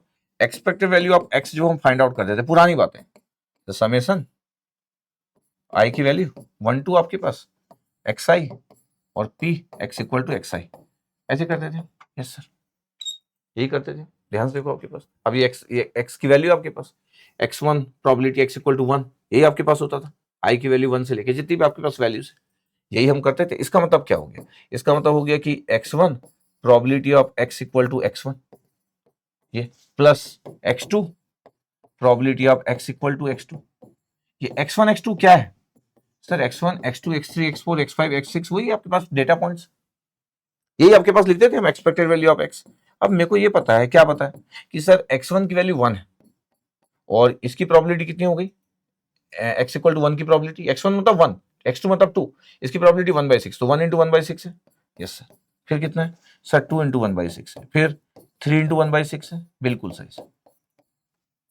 4 इंटू 1/6 है, 5 इंटू 1/6 है, और 6 इंटू 1/6 है। यही होता था एक्सपेक्टेड वैल्यू। अगर मैं 1/6 को कॉमन निकालू तो सर 1/6 को अगर आप कॉमन निकालोगे ना तो 1 + 2 + 3 + 4 + 5 + 6 बचेगा। 6 5 11, 11 4 15, 15 और 3 18, 19 20, 21/6। मीन वैल्यू 21/6 निकलती है आपके पास एक्सपेक्टेड वैल्यू। ये एक्सपेक्टेड वैल्यू रैंडम वेरिएबल की स्टाइल से लिखी हुई है, देखो जरा ध्यान से। The expected value 21/6 is the mean value. Actually ये एक्सपेक्टेड वैल्यू निकली आपके पास। अगर मेरे को मीन इसके वैल्यू निकालना है तो सर मीन इसके वैल्यू में कुछ नहीं होता है, xi का स्क्वायर हो जाएगा, बाकी सब कुछ सेम रहेगा। अगर मैं बोलूं कि मीन इसके वैल्यू को फाइंड आउट करना है, याद रखिएगा हम सब पढ़ चुके रैंडम वेरिएबल में, सिर्फ रिवीजन हो रहा है रैंडम वेरिएबल का कि expected value of x square क्या होता है। तो बोलिए summation i equal to 1 to n आपके पास जितना भी, और ये xi का स्क्वायर और probability x equal to xi, यही। इसका मतलब ध्यान से अगर देखा जाए तो ये क्या आपके पास, ये x1 का square probability x equal to x1 plus x2 का square probability x equal to x2, ऐसे तो लिखते हैं हम लोग, ये लिखते हैं हम लोग, ये द मीन स्क्वायर वैल्यू। ध्यान देखना ये। अब अगर मैं बोल रहा हूँ कि ये क्या है, तो ये क्या होगा, 1 का स्क्वायर इंटू 1/6, फिर 2 का स्क्वायर इंटू 1/6 प्लस 3 का स्क्वायर 1/6 प्लस 4 का स्क्वायर 1/6, ऐसे होगा। अगर मैं बोलूं कि 1/6 को कॉमन ले लो तो कितना हुआ, 1 का स्क्वायर, 2 का स्क्वायर, 3 का स्क्वायर, 4 का स्क्वायर, 5 का स्क्वायर और 6 का स्क्वायर, यही हुआ। ये is expected value of x square. ये देखो जल्दी। अब अगर मैं बोल रहा हूँ कि ठीक है ये 1/6 आपके पास, तो अगर मैं ध्यान से देखूं तो 1/6 है, ये 1 हुआ, ये 4, ये 9, ये 16, ये 25 और ये 36, ऐसे हुआ 25 और 36। अगर मैं ध्यान से अगर देखूं कि कितना आपके पास रिजल्ट आ गया, तो ये कितना हो गया, 9 और 16 25, 25 और 25 50 आ गया, ये 50 आ गया, 36 और ये 40, 40 और 50 कितना हो गया, 90, 91 आ रहा है आपके पास। 9 और एक 10, और 25 36 है आपके पास, 16 और 9 कितना होता है, ये 25 हो गया, 25 और 25 कितना हो गया, 50, 50 और 36 कितना हो गया, 50 और 30 80 86 90 91 91/6। ये 91/6 आ रहा है expected value of x square. ये देखो, इसका मतलब क्या है कि सर अभी हम थोड़ी देर पहले एक रिजल्ट लिखे थे, ध्यान देखना आपके पास, कि वेरिएंस ऑफ एक्स आपके पास लिखे थे कि ये पता है आपको रैंडम वेरिएबल के अकॉर्डिंग कि सर ये मीन स्क्वायर वैल्यू होता है माइनस मीन का होल स्क्वायर होता है, ऐसे ही होता है। कितना निकला मीन स्क्वायर सर, 91/6 निकला, और मीन कितना निकला था 21/6, ऐसे कुछ निकला था, 21/6 निकला था। ये मीन एक पेज पे निकालते 21/6, बट इसका स्क्वायर है ये। तो अगर मैं ध्यान से देखूं कि वेरिएंस ऑफ एक्स का रिजल्ट कितना आ गया, तो वेरिएंस ऑफ एक्स का रिजल्ट आपके पास आ गया है 91/6 हो गया ये, और ये 21 का स्क्वायर हो गया, 21 इंटू 21, और ये 36 आ गया। अगर एलसीएम में 36 ले लूं तो 36 ले लिया तो 6 आ गया, तो 6 और 546, और ये 21 इंटू 21, ये इतना आपके पास आ जाएगा वेरिएंस ऑफ एक्स का रिजल्ट। अगर मेरे को कैलकुलेटर यूज करना है तो यूज कर सकता हूँ, ध्यान से देखिए कितना आपके पास रिजल्ट हो गया, ये हो गया रिजल्ट 546 माइनस 105 आ रहा, इधर 105/36, ठीक है। इसे 3 से तो डिवाइड हो जा रहा है आपके पास, ध्यान से अगर देख रहे हो 3 से डिवाइड हो जा रहा है, डिवाइड बाई 36, 2.91 2.916 917 भी लिख सकता हूँ, 666 आ रहा था। ये वेरिएंस ऑफ आपके पास आ गया, अगर मैं डाइस को अगर थ्रो कर रहा हूँ, ये वेरिएंस ऑफ एक्स, ऐसा क्वेश्चन, ये सब गेट का पार्ट है, is the style of GATE. लेकिन मैं बोल रहा हूँ कि मैं अभी क्या किया, मैं वही किया जो हम पहले से करते हुए आ रहे हो, रैंडम वेरिएबल में सब पढ़ा चुका हूँ। अगर मेरे को वेरिएंस निकालना है, मीन इसके वैल्यू माइनस मीन का होल स्क्वायर, बट मैं बता रहा हूँ कि देखो जब मीन में निकाल रहा था, देखो ये मीन था, ये मीन था, और देखो मीन में आपके पास वैल्यू क्या थी, पूरे के पूरे सैंपल डेटा पॉइंट्स ऐड हुए और डिवाइड बाय 1/6 था। अगर इसको ध्यान से देखा जाए तो ये एवरेज वैल्यू का रिजल्ट यही होता है। अगर मेरे पास पूरे डेटा पॉइंट्स है, अगर मैं बोलूं कि यार मीन निकालो, ध्यान देखना कि अगर मैं बोलूं कि मीन निकालो, म्यू निकालो, तो क्या होगा सर, पूरे डेटा पॉइंट्स ऐड हो जाएंगे सर, x1 से लेके x6 तक डिवाइड बाय 6। और देखो यही हुआ, ये देखो ये पूरा हुआ 21/6 आ जाएगा। एक ही स्टेप में आपके पास मीन वैल्यू आ गया आपके पास, जिसको आप एक्सपेक्टेड वैल्यू ऑफ एक्स बोलते हैं। इसका मतलब क्या है, इसका मतलब है कि अभी स्टेटिक्स में जब आप पढ़ रहे हो तो आप ऐसी बात कर रहे हो, और जब बड़े अच्छे स्टाइल में आप रैंडम वेरिएबल में पढ़ते थे तो आप ऐसी बात करते थे, लेकिन आंसर सेम है। इसका मतलब मैं स्टेटिक्स के स्टाइल से मीन वैल्यू निकालू तो भी वही निकलेगा, और अगर मैं रैंडम वेरिएबल से निकालू मीन वैल्यू तो भी वही निकलेगा। क्यों, क्योंकि ये जो रिजल्ट होता है, ये पहला रिजल्ट ये मीन स्क्वायर वैल्यू का ही है, और ये मीन का है जिसका स्क्वायर है, और एमएसवी माइनस मीन का होल स्क्वायर, इसी को वेरिएंस बोलते हैं। इसलिए दोनों रिजल्ट में कोई डिफरेंस नहीं, ये रैंडम वेरिएबल के स्टाइल से लिखा हुआ है, ये स्टेटिक्स की स्टाइल से लिखा हुआ है, बट बोथ आर सेम। देखो ध्यान से, अब देखो आपके पास अगर मैं मेथड 2 से बोलूं कि यार मेरे को अगर ना स्टेटिक्स के सम में निकाल, स्टेटिक्स के स्टाइल में निकालना, कितने आपके पास थे सर, 6 थे सर। कितना एवरेज वैल्यू हो गया, सबको ऐड कर दो, डिवाइड बाय 6, ये 21/6 ही, 3.5 जो है वो 21/6 ही। फिर मैं बोलूं कि अगर मेरे को उस फॉर्मूले में निकालना, सीधे वेरिएंस के फॉर्मूले में निकालना, अच्छा इस फॉर्मूले से कभी नहीं पता चलता कि ये formula mean square value minus mean का होल स्क्वायर है, इससे कभी नहीं पता चलता है। मतलब एक स्टूडेंट इस फॉर्मूले को देख के कभी नहीं समझ पाएगा कि रैंडम वेरिएबल में हम ये जो फाइंड आउट करते थे, जब भी आप ये फॉर्मूला यूज करते से पता नहीं चल पाता कि ये वही है जो हम पहले करते थे। जबकि इस फॉर्मूले में बस इस फॉर्मूले में अगर कोई बहुत ही स्मार्ट स्टूडेंट है तो उसको पता चल जाता है कि यार ये फॉर्मूला तो वैसे दिख रहा है करके। कौन सा फॉर्मूला, ये वाला फॉर्मूला, ये पहला वाला टर्म तो यार ये मीन स्क्वायर वैल्यू है, और ये जो है वो मीन है उसका स्क्वायर है, इससे पता चल जाता है। लेकिन जब मैं फॉर्मूले में ब्रैकेट ओपन करने के बाद जो मैं प्रूव किया था, अगर मैं उसको ना यूज करूं और सिंपल इसको यूज करूं तो लोगों को लगेगा ये तो अलग फॉर्मूला है, जबकि इस ब्रैकेट को ओपन करने के बाद आता वही है। अच्छा अब अगर मैं ऐसा कर दूं तो, ऐसा कर दूं तो, ऐसा अगर आप कर दोगे तो भी वेरिएंस 2.917 ही आएगा, बस एक ही स्टाइल में, एक ही बार में निकल गया ये एक ही बार में निकल गया बस वेरिएंस। इसका मतलब तो ये हुआ कि सर मैं यहां पे तो ये भी यूज कर सकता था, क्या यूज कर सकते थे यहां पे, तो सर मैं वेरिएंस ऑफ एक्स का ये रिजल्ट भी यूज कर सकता था, कौन सा, वेरिएंस ऑफ एक्स, या सिंपली वेरिएंस सिग्मा स्क्वायर। क्या यूज कर सकते थे सिग्मा स्क्वायर को, 1/n summation i = 1 to n xi का होल स्क्वायर करता, सब डेटा पॉइंट का स्क्वायर करते जाता और 1/6 करता, वही निकला था, minus 1/n summation i equal to 1 to n, और ये xi करता और इसका होल स्क्वायर करता। यही तो किए भी हम लोग, यही तो करते हैं, और इससे करते तो भी आता। क्यों आता? बिकॉज ये यार ये MSV है, ये मीन स्क्वायर वैल्यू है, और ये क्या है, ये मीन ही है जिसका स्क्वायर लिखा हुआ है।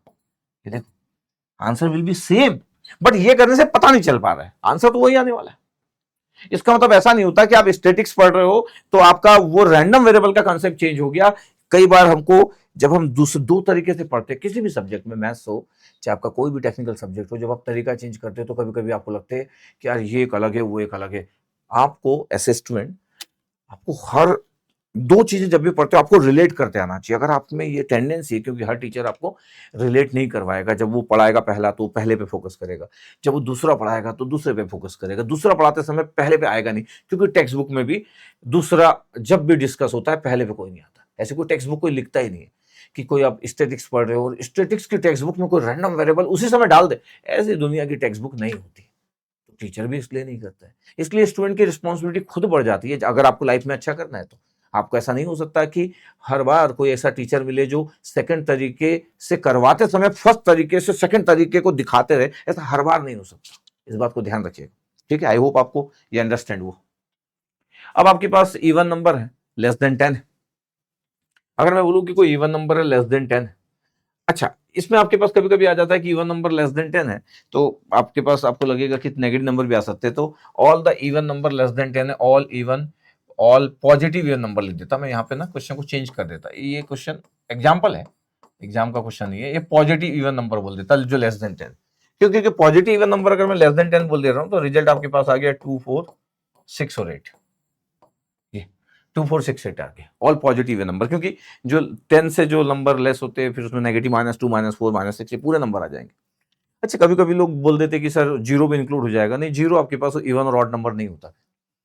जब हम बात करते हैं ना पॉजिटिव इवन नंबर की बात, तो 2 4 6 8 below less than 10 zero included नहीं है, मतलब ये आपके पास this one is the correct. But अगर आप बोलते कि सर मैं तो सर इवन नंबर ले रहा हूं सर 0 2 4 6 8, ये this one is the wrong, ये रॉन्ग है, ठीक है। चलो अगर मेरे को रैंडम वेरिएबल से सॉल्व करना है तो सर रैंडम वेरिएबल से सॉल्व करना है, इसलिए बता दे रहा हूं आपके पास, क्योंकि कभी कभी टेक्स्ट बुक में ऐसा मिस्टेक भी रहता है। जिस टेक्स्ट बुक से ये सॉल्व एग्जाम्पल लिए गए थे उसमें मिस्टेक था, उसमें 0 2 4 6 8 लिया हुआ है, इसलिए सॉल्यूशन में अगला आपको दिखेगा। This one is the correct, the positive even number बोलना ज्यादा बेटर है, क्योंकि कोई नेगेटिव भी बोल सकता है, और -2 -4 तो फिर होंगे ना इवन नंबर नेगेटिव में, क्यों नहीं होंगे, ठीक है ओके। जीरो इवन और ऑड नंबर नहीं होता, ऑलवेज रिमेंबर। तो 2 4 6 8, अगर मैं बोलूं कि अगर मेरे को रैंडम वेरिएबल से निकालना तो 4 नंबर है, सबकी प्रोबेबिलिटी कितनी है 1/4। अगर मैं बोलूं कि प्रोबेबिलिटी कितनी है, तो ये तो अपने को समझ आ चुका है कि probability x equal to sorry 2, ये तो पता है आपके पास कि x equal to 2, probability x equal to 4, probability x equal to 6, सबकी प्रोबेबिलिटी तो 1/4 ही होगी। यस सर, इतना तो आपको पता है अगर आप 1/4 सबकी प्रोबेबिलिटी। तो अगर मेरे को इसका वेरिएंस और स्टैंडर्ड डेविएशन निकालना है, स्टैंडर्ड डेविएशन के लिए हम वरी नहीं करते, क्यों नहीं करते, बिकॉज नीड नहीं है। अब जैसे अगर मैं बोलूं कि मेरे को एक्सपेक्टेड वैल्यू ऑफ x चाहिए, तो एक्सपेक्टेड वैल्यू ऑफ x चाहिए तो आप कैसे लिखते हो, समेशन लिखते हो, i इक्वल टू 1 2 लिखते हो आपके पास, और xi और probability of x equal to xi ऐसा लिखते हैं आपके पास।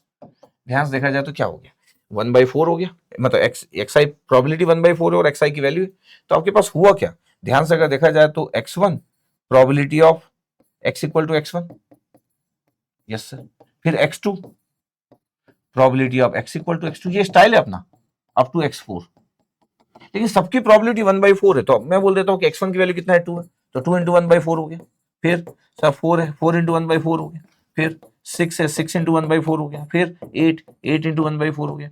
आप ध्यान से अगर देखोगे तो 1/4 को कॉमन ले लोगे तो 2 + 4 + 6 + 8 हो जाएगा, ऐसे होगा।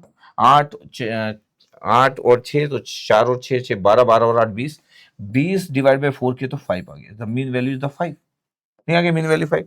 तो मैं बोल रहा हूँ कि जब मेरे को अगर ये हमेशा क्लियर है, डेटा पॉइंट्स अगर आपको क्लियर है 2 4 6 8, मैं बोला कि जीरो को इवन और ऑड में नहीं लेना, इवन और ऑड दोनों केस में जीरो इंक्लूडेड नहीं होगा, तो 2 4 6 8 है। एक्सपेक्टेड वैल्यू में फाइंड आउट कर लिया, एक्सपेक्टेड वैल्यू में फाइंड आउट कर लिया, देखा। इसका मतलब है सर आप ये बोल रहे हो कि expected value i equal to 1 to n, ये आपको लिखना है 1 to 4 लिख दो आप, ये 4 तक ही था डेटा, और ये आपके पास था एक्स आई और probability x equal to x I. अभी सॉल्व किए अपन। सर स्टेटिक्स में यही फॉर्मूला क्या होता है, स्टेटिक्स में यही फॉर्मूला ये होता है 1/n summation i equal to 1 to n, n equal to 4 और एक्स आई। ये दोनों फॉर्मूले सेम है, ये वो स्टेटिक्स का फॉर्मूला है, ये रैंडम वेरिएबल का फॉर्मूला है। Answer will be same, that means the 5। अभी निकला था आंसर 5, ये मीन वैल्यू का। अच्छा अगर मेरे को वेरिएंस निकालना है तो, अच्छा वेरिएंस जब हम फाइंड आउट करते हैं ना तो फिर हम स्टैटिक्स में तो डायरेक्ट ले जाते हैं मीन स्क्वायर वैल्यू। नहीं तो अगर मैं बोलूं तो expected value of x square होता है, जिसको आप मीन स्क्वायर वैल्यू बोलते हैं। और पता है फॉर्मूले में क्या होता है, आई इक्वल टू 1 to 4 और एक्स आई का स्क्वायर और probability x equal to x आई। और अगर मैं बोलूं कि ये स्टैटिक्स में क्या लिखते हैं तो मैं दिखा देता हूं, 1/n summation i equal to 1 to n और एक्स आई का होल स्क्वायर। जो पहला टर्म था वेरिएंस के फॉर्मूले का वो यही है। अगर मेरे को फाइंड आउट करना है तो मैं सभी नंबर का स्क्वायर करके n मतलब कितना है 4 से डिवाइड कर सकता हूं, यहाँ पे भी वही आएगा क्योंकि 1/4 प्रोबेबिलिटी है और xi का स्क्वायर, इसका मतलब आंसर ही सेम। अगर मैं ध्यान देखूं इसका मतलब है कि मैं आपको ये सिखाना चाह रहा हूं क्या, कि स्टैटिक्स पढ़ रहे हो चाहे रैंडम वेरिएबल की बात कर रहे हो, चाहे आप फॉर्मूला अलग टाइप से जानते हो, आंसर विल बी सेम और डिवाइड बाय n और n की वैल्यू 4 है। अच्छा n यहाँ पे 4 नीचे दिख रहा है और वही प्रोबेबिलिटी 1/4 है, तो बोथ आर सेम। तो अगर मैं बोलूं कि कितना आ गया मीन स्क्वायर वैल्यू, तो ये आ गया सर 2 का स्क्वायर, हाँ 4 का स्क्वायर, 6 का स्क्वायर, 8 का स्क्वायर डिवाइड बाय 4। अच्छा 6 का 36, 8 का स्क्वायर 64, तो ये तो 100 हो गया, 100 और ये 16, 4 प्लस 16 प्लस 36 प्लस 64, 64 36 100 होता है और ये 20 हो गया डिवाइड बाई 4। तो ये आपके पास कितना आ गया 100 और 120, नहीं 120, हाँ 120 डिवाइड बाई 4 तो कितना आ गया 30 आ रहा है। ये expected value of x square आ गया। इसका मतलब वेरिएंस कितना आ रहा है, वेरिएंस आपके पास ये आ गया, ये देखो वेरिएंस ऑफ एक्स या सिग्मा स्क्वायर, स्टैंडर्ड डेविएशन का स्क्वायर, इसको वेरिएंस बोलते हैं। एक्सपेक्टेड वैल्यू ऑफ एक्स का स्क्वायर मतलब 30 माइनस मीन का स्क्वायर मतलब 5 का स्क्वायर 25, तो 30 माइनस 25 5 आंसर आ रहा है आपके पास, 5 आंसर है ये देखो ध्यान से। मैं आपको ये दिखाना, अच्छा मेरा ऑब्जेक्टिव क्या, मैं आपको दिखाना चाह रहा हूं कि यार आप ना स्टैटिक्स में जब बात करते हो या रैंडम वेरिएबल में बात करते हो डिफरेंस नहीं है, बस पता नहीं चल पाता है आपको। आई होप जब आप स्टडी किया अपनी जिंदगी में स्टैटिक्स तो आप ऐसा सोचे नहीं होंगे, इसलिए बोला कि हर मेरी क्लास को आप थोड़ा इंपॉर्टेंस दे। अब जैसे ये किसी टेक्स्ट बुक से लिया गया कि इवन नंबर लेस देन 10 है, तो ये आपके पास गलत लिखा हुआ, दिस द रॉन्ग। क्यों, 0 इवन और ऑड नंबर नहीं होता, तो मिस्टेक किसी भी जगह हो सकती है और किसी से भी हो सकती है, टेक्स्ट बुक वाले से भी हो सकती है। और ये वैसे भी पॉजिटिव लिखा होना चाहिए था, अगर ये इवन नंबर है आपके पास तो फिर तो नेगेटिव भी आ जाएगा, ठीक है। तो इसलिए आपके पास ये यहां से आपके पास अगर ध्यान से देखा जाए आपके पास तो इसको पूरा हटा दे रहे हैं, इसलिए पूरा गलत हो गया, ठीक है। अपना करेक्ट है, वो किसी टेक्स्ट बुक का मेरी टीम मिली थी, तो ये 0 आपके पास मिस्टेक, 0 इंक्लूड नहीं होगा, this one is the correct, the answer is 5, ठीक है। और चेंज भी कर दिया, पॉजिटिव इवन नंबर लिख दिया।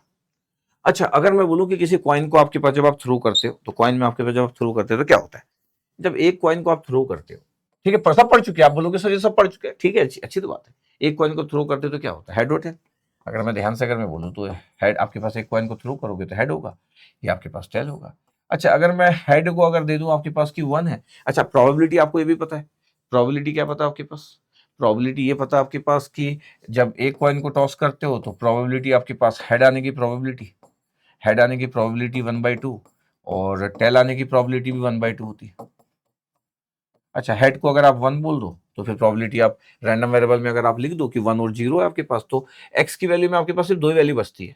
अगर मैं बोलूं कि मेरे को इसके लिए एक्स सिलेक्ट करना है रैंडम वेरिएबल, तो अगर आपको लिखना है कि सर 1 और 0, क्या मतलब हुआ, 1 का मतलब हुआ probability of x equal to 1 का मतलब हुआ कि प्रोबेबिलिटी ऑफ हेड, ये हेड, और probability of x equal to 0 का क्या मतलब हुआ, इसका मतलब है कि tail, no head, no head, head का बाहर लिख दे रहा हूं, इसका मतलब है प्रोबेबिलिटी ऑफ टेल।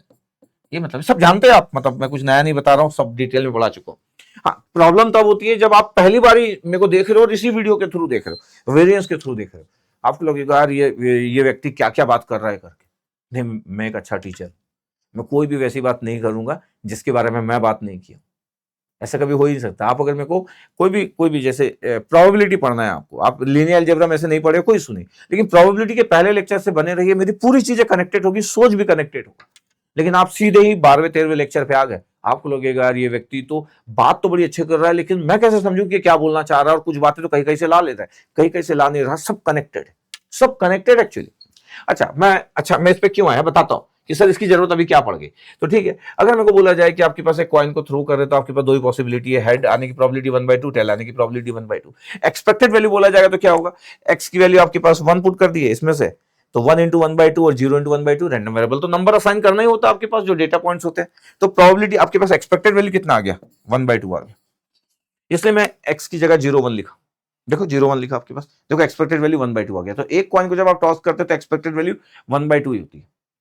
अगर मैं बोलूं कि मेरे को अगर कॉइन को, अगर दो कॉइन को टॉस करना है, तो ध्यान देखना मैं क्या बात करना चाहता हूं। वन कॉइन को टॉस किया, टॉसिंग ऑफ वन कॉइन, ठीक है, ध्यान देखना, अच्छी बात बताने वाला हूं।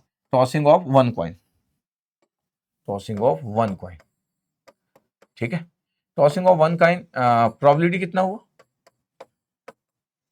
एक्सपेक्टेड वैल्यू कितना हो गया, मतलब एक्सपेक्टेड वैल्यू कितना हो गया, मीन वैल्यू कितना हो गया, इसको म्यू भी बोल सकते हो, कितना हो गया, बोले 1/2, ठीक है। आप ये बोल सकते हो कि मेरे पास जो डेटा पॉइंट था, इस वाले का डेटा पॉइंट था जो 1 और 0 था, 0 1 या 1 0 था, इसलिए मैं इसका जब एवरेज वैल्यू भी निकाला तो फिर वैसा भी लिख दिया कि 0 + 1 / 2।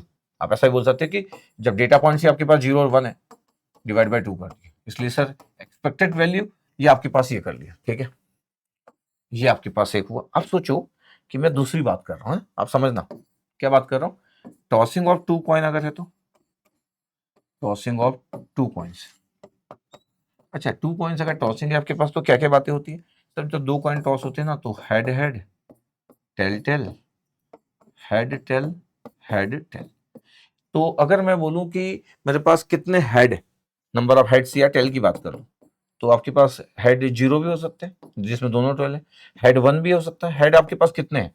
तो अगर मैं बोलूं कि प्रोबेबिलिटी, अगर मेरे को एक आपका रैंडम वेरिएबल डिजाइन करना है, यही से सब बता चुका हूं यार। तो अगर मैं हेड ले लूं, हेड का काउंट करूं, तो 0 हो सकता है, हेड पॉसिबल है, 1 हेड पॉसिबल है, 2 हेड पॉसिबल है, यस, ये 0 1 2 एक्चुअली, एक्स ले लिया 0 1 2। आप बोलोगे सर 4 पॉसिबिलिटी, नहीं नहीं, एक ये इसमें एक ही हेड है, इसमें हेड आपके पास नंबर ऑफ हेड्स कितने हैं, हेड्स आपके पास 2 है, यहाँ पे हेड कितने हैं, 1 है, यहाँ पे हेड कितने हैं, 1 है, यहाँ पे हेड कितने हैं, 0, तो 0 1 2 ही नंबर है, 0 1 2 ही नंबर है। अच्छा, जब भी आप 2 कॉइन्स को टॉस करते हैं, प्रोबेबिलिटी क्या, 2 हेड आने की, 4 पॉसिबिलिटी तो 1/4 सबकी प्रोबेबिलिटी। इसका मतलब है कि प्रोबेबिलिटी, अगर मैं बोलूं कि प्रोबेबिलिटी ऑफ हेड हेड कितनी है, head head 1/4, probability of head tail कितना है, 1/4, प्रोबेबिलिटी ऑफ टेल हेड कितना है, हर एक की प्रोबेबिलिटी आपके पास, सब इंडिपेंडेंट इवेंट्स है, तो आपके पास 1/4 है, और प्रोबेबिलिटी ऑफ टेल टेल कितना है सर, 1/4। अच्छा, आपको तो इंडिपेंडेंट इवेंट करके बताया भी था कि 2 हेड की अगर प्रोबेबिलिटी की बात करना, पहला कॉइन की है, फिर दूसरा कॉइन को टॉस किए, बोथ आर इंडिपेंडेंट इवेंट्स है, तो 1/2 इंटू 1/2 तो 1/4, 1/2 इंटू 1/2, एक हेड या टेल आने की प्रोबेबिलिटी 1/2 होती है। तो अगर मैं कॉइन को 2 बार टॉस कर रहा हूं, तो बोथ आर इंडिपेंडेंट इवेंट, तो 1/2 इंटू 1/2, किसी भी केस में तो 1/4, ऑलवेज 1/4, किसी का भी, ठीक है, इट्स ओके। अच्छा, मैं बोल रहा हूं कि ध्यान से देखना, अगर मेरे को इसका एक्सपेक्टेड वैल्यू बताना है, तो एक्सपेक्टेड वैल्यू बताना, तो एक्सपेक्टेड वैल्यू का स्टाइल आपको पता है, क्या स्टाइल पता है कि सर एक्सपेक्टेड वैल्यू का मेरे को स्टाइल पता है,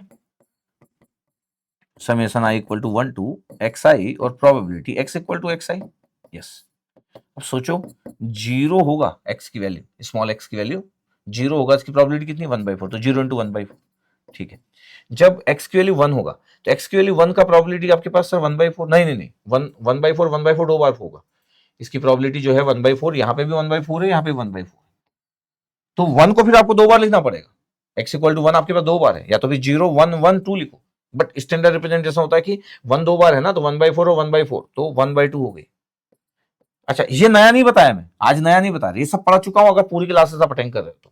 या तो फिर मैं 0 1 1 2 लिखूं, नॉर्मली 1 जो हेड आपके पास, तो 2 बार 1 आ सकता है, हेड टेल में भी, टेल हेड में भी, तो मैं 0 1 1 2 भी लिख सकता हूं, कुछ गलत नहीं है। फिर 1/4 सबका लिखूंगा, अगर 1 एक ही बार लिख रहा हूं तो 1/4 और 1/4, तो 1/2 हो गया, और फिर 2 का सर 1/4 हो गया। पता आपके पास कितना आंसर आ रहा है सर, 1/2 प्लस 1/2, 1 आ रहा है, 1 आ रहा है आपके पास। अब सोचो, अगर मैं बोलूं कि सर मैं इसको ऐसा नहीं निकालता, और आप बोल रहे हो कि इसका मीन वैल्यू निकालने का स्टाइल मेरा ऐसा होता, तो कैसा।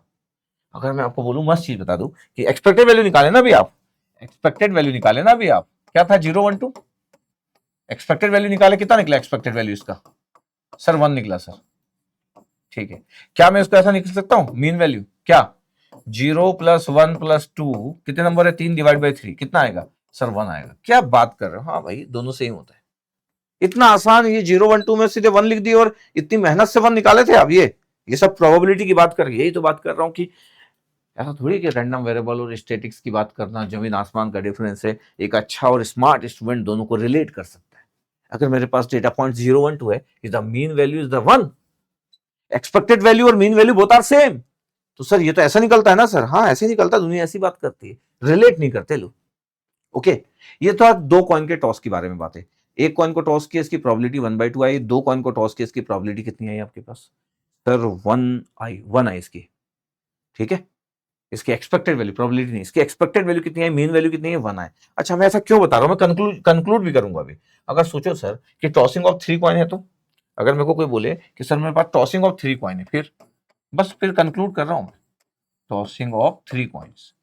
अच्छा, टॉसिंग ऑफ 3 कॉइन्स अगर है, ध्यान देखना, टॉसिंग ऑफ 3 कॉइन्स है तो क्या होगा? सर देखिए सर, आप तो बहुत अच्छे से पढ़ाए थे, पहली क्लास में सब बताए थे। तो हाँ, अगर आपको ध्यान है तो पहली क्लास का ही ध्यान होगा। 3 head 3 tail, 2 head 2 tail, 2 head 2 tail. अगर आप पूरी प्रोबेबिलिटी में से पढ़े हो तो मेरे को लगता है कि आपका प्रोबेबिलिटी दुनिया में बहुत कम लोग होंगे उतना अच्छा आपका होना चाहिए। तो अगर ध्यान से देखा जाए तो अगर मेरे को बोला जाए कि प्रोबेबिलिटी 3 हेड की प्रोबेबिलिटी कितनी है? हेड हेड हेड, हर एक की प्रोबेबिलिटी 1/8। पता है क्यों? पहला का 1/2, फिर दूसरे का 1/2, तीसरे का 1/2, इसलिए 1/8 सबका होता है। किसी का भी लिखो, ये हेड हेड टेल का लिखना है, प्रोबेबिलिटी हेड हेड टेल का लिखना है, ये भी सब 1/8 है। तभी तो प्रोबेबिलिटी मास फंक्शन 1 होगा। 1/8 8 बार 8 करोगे तो 1 आ जाएगा। तो हेड हेड हेड, ये 1/2 1/2, all are the independent event, अगर आपको अच्छे से याद हो। ठीक है, इसका तो सबकी प्रोबेबिलिटी 1/8 है। Yes sir. अब अगर सबकी प्रोबेबिलिटी 1/8 है, अगर मैं बोलूं कि सर इसमें हेड कितने हो सकते हैं? 3, और कितने आपके पास हो सकते हैं? नहीं, मतलब मिनिमम 0। यस, मतलब एक्स अगर डिफाइन करना तो क्या लिख सकता हूं मैं? 0, मतलब नो हेड। ये एक ही पॉसिबिलिटी, और एक हेड, यस, 2 हेड और 3 हेड। अच्छा, probability of x equal to 0 में कोई इशू नहीं है कि नो हेड, एक ही पॉसिबिलिटी है, ये वाली कितना होगा sir? 1/8। Probability of x equal to 3, इसमें भी कोई इशू नहीं है कि 3 हेड, आपकी प्रोबेबिलिटी कितनी है? ये वाला केस, ये भी 1/8। बट जब मैं probability of x equal to क्या बोलता हूं? 1, एक हेड आपके पास कितनी प्रोबेबिलिटी है? तो पता है आपके पास यहां पे कितने हेड है? यहां पे आपके पास नहीं है, 2 हेड है। तो ये कितने हैं? 2 हेड है। यहाँ पे 2 हेड, ये 2 हेड, यहाँ पे कितने हैं? 2 हेड, यहाँ पे कितना है? 1 हेड, यहाँ पे कितना है? 2 हेड, यहाँ पे कितना है? 1 हेड, यहाँ पे कितना है? 1 हेड। ध्यान से देखो, 1 हेड वाली प्रोबेबिलिटी कितनी है? 3 है। तो पता है 1/8 + 1/8 + 1/8, पता 3/8 होगा आपके पास, जिसकी प्रोबेबिलिटी एक x इक्वल टू 1, मतलब 1 हेड आने की प्रोबेबिलिटी 3/8 है। आउट ऑफ 8, 3 पॉसिबिलिटी है इसमें से, तो 3/8। अच्छा, x इक्वल टू 2 कितना है? देखो, ये भी 2 बार है, 1 2 3, 3 बार है। तो इसलिए probability of x equal to 2 भी आपके पास 3/8 है, ये भी 3/8। इतना पूरा पता होना चाहिए जब आप बहुत डिटेलिंग करते हो। तो देखो, सबका प्रोबेबिलिटी पता है आपको। अब अगर मेरे को मीन वैल्यू निकालना है, क्या निकालना है? x की वैल्यू कितना आपके पास? 0 1 2 3। यस सर, सबकी प्रोबेबिलिटी पता चल गई। हाँ sir, expected value of x निकालना है। जब 3 कॉइन को मैं थ्रू कर रहा था, i इक्वल टू 1 2 3 लिख सकता हूं, xi, और probability x equal to xi, ऐसे ही होगा। जब 0 लिख रहा था आपके पास, तब क्या होगा? एक्सपेक्टेड वैल्यू ऑफ x लिख रहा हूं, 0 इंटू कितना होगा सर? 0 इंटू 1/8 होगा। ठीक है, 1 कितना होगा सर? 3/8 होगा। 2 कितना होगा? 3/8, और 3 कितना होगा? वो भी 1/8 होगा। सोचो, इतना पता होना चाहिए। कितना आंसर आया सर? 3/8, 6/8 और 3/8। कितना हुआ ये सर? 6 3 9 12, 12/8। 12/8 मतलब कितना होता है सर? 3/2। ये 3/2 आ रहा है जी। सर आप तो बोल रहे थे कि आप ऐसा वाला कुछ कर सकते हो। हाँ, ये लो कैसे कर देता हूं सर। मीन वैल्यू कितनी? 4 डेटा पॉइंट्स है, 4 डेटा पॉइंट्स है ना। करे कैसा सर? ठीक नहीं लग रहा है सर, आप एकदम मजाक में इसको लिख दे रहे हो।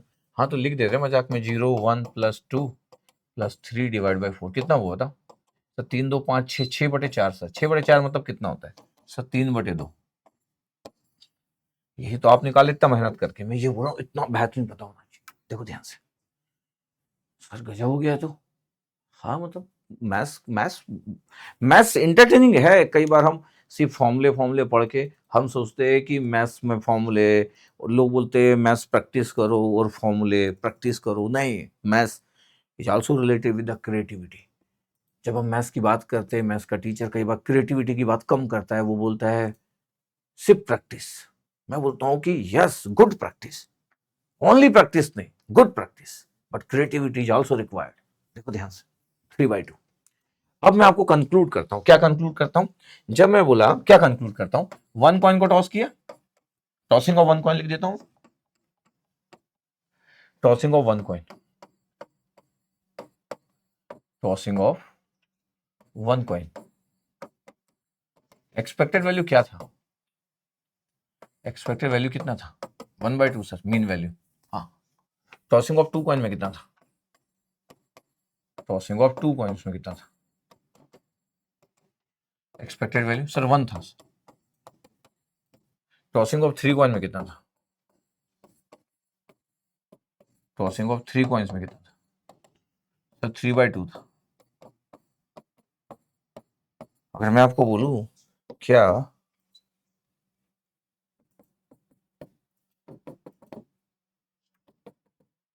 n कॉइन में कितना होगा, मतलब अगर मैं ऐसा लिख दूं, tossing of n coin, tossing of n coin में कितना होगा? n coins, expected value n/2 होगा, where n equal to number of tosses. अगर 1 होगा, n की वैल्यू अगर 1 होगी तो n की जगह 1 पुट कर दो। यहाँ पे n की वैल्यू कितना था? तो यहाँ पे n की वैल्यू 1 था, 1 टॉस था। यहाँ पे n की वैल्यू कितना था? 2 था सर, क्योंकि 2 टॉस था। n की वैल्यू यहाँ कितना था सर? 3 था, इसलिए सर 3/2। अगर मैं 4 अगर बोलूं तो कितना होगा? 2 आंसर आ जाएगा एक्सपेक्टेड वैल्यू, तो 3/n/2। अच्छा, कई बार हमको ये पता चल जाता तो हम बहुत हैप्पी हो जाते, लेकिन अगर आपको इसकी स्टोरी ना पता हो और आपको सिर्फ ये पता हो, तो फिर आप, हो सकता है कि इस क्वेश्चन का आंसर दे दे क्योंकि आपको एक रिजल्ट पता था, लेकिन आप कभी भी एक क्रिएटिविटी वाले स्टूडेंट की कैटेगरी में नहीं आएंगे। और आप आज एक आंसर दे दोगे तो फिर कितनी जगह आपको कुछ चीजें पता होगी। Creativity is always important. देखो जरा ध्यान से, ये देखो आपके पास n कॉइन को अगर मैं टॉस कर रहा हूं तो देखो सब आपके पास, सब रैंडम वेरिएबल को लेके मैं सबको ऐड कर दिया, एडिशन रूल लगा दिया कि 1/2, 2 को करोगे तो 1/2 प्लस 1/2, 3 को ऐड करोगे तो 1/2, 3 बार ऐड करो, और n टाइम्स ऐड करोगे तो n/2। देखो ये आपके पास इस तरीके से बताया, बट वो बड़ा अच्छा था जो मैं बताया आपको। ये तो हो गया आपके पास कि अगर n कॉइन को टॉस कर रहे हो तो इसका एक्सपेक्टेड वैल्यू और मीन वैल्यू n/2 होता है।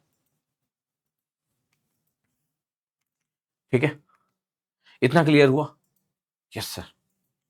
ये इतना सब कुछ आना चाहिए। अब आपको क्या यूज करना है, कैसे यूज करना है, ये आपके पास, अगर मैं सम कर रहा हूं सब आउटकम्स को, तो ये आपके पास कर सकते हो।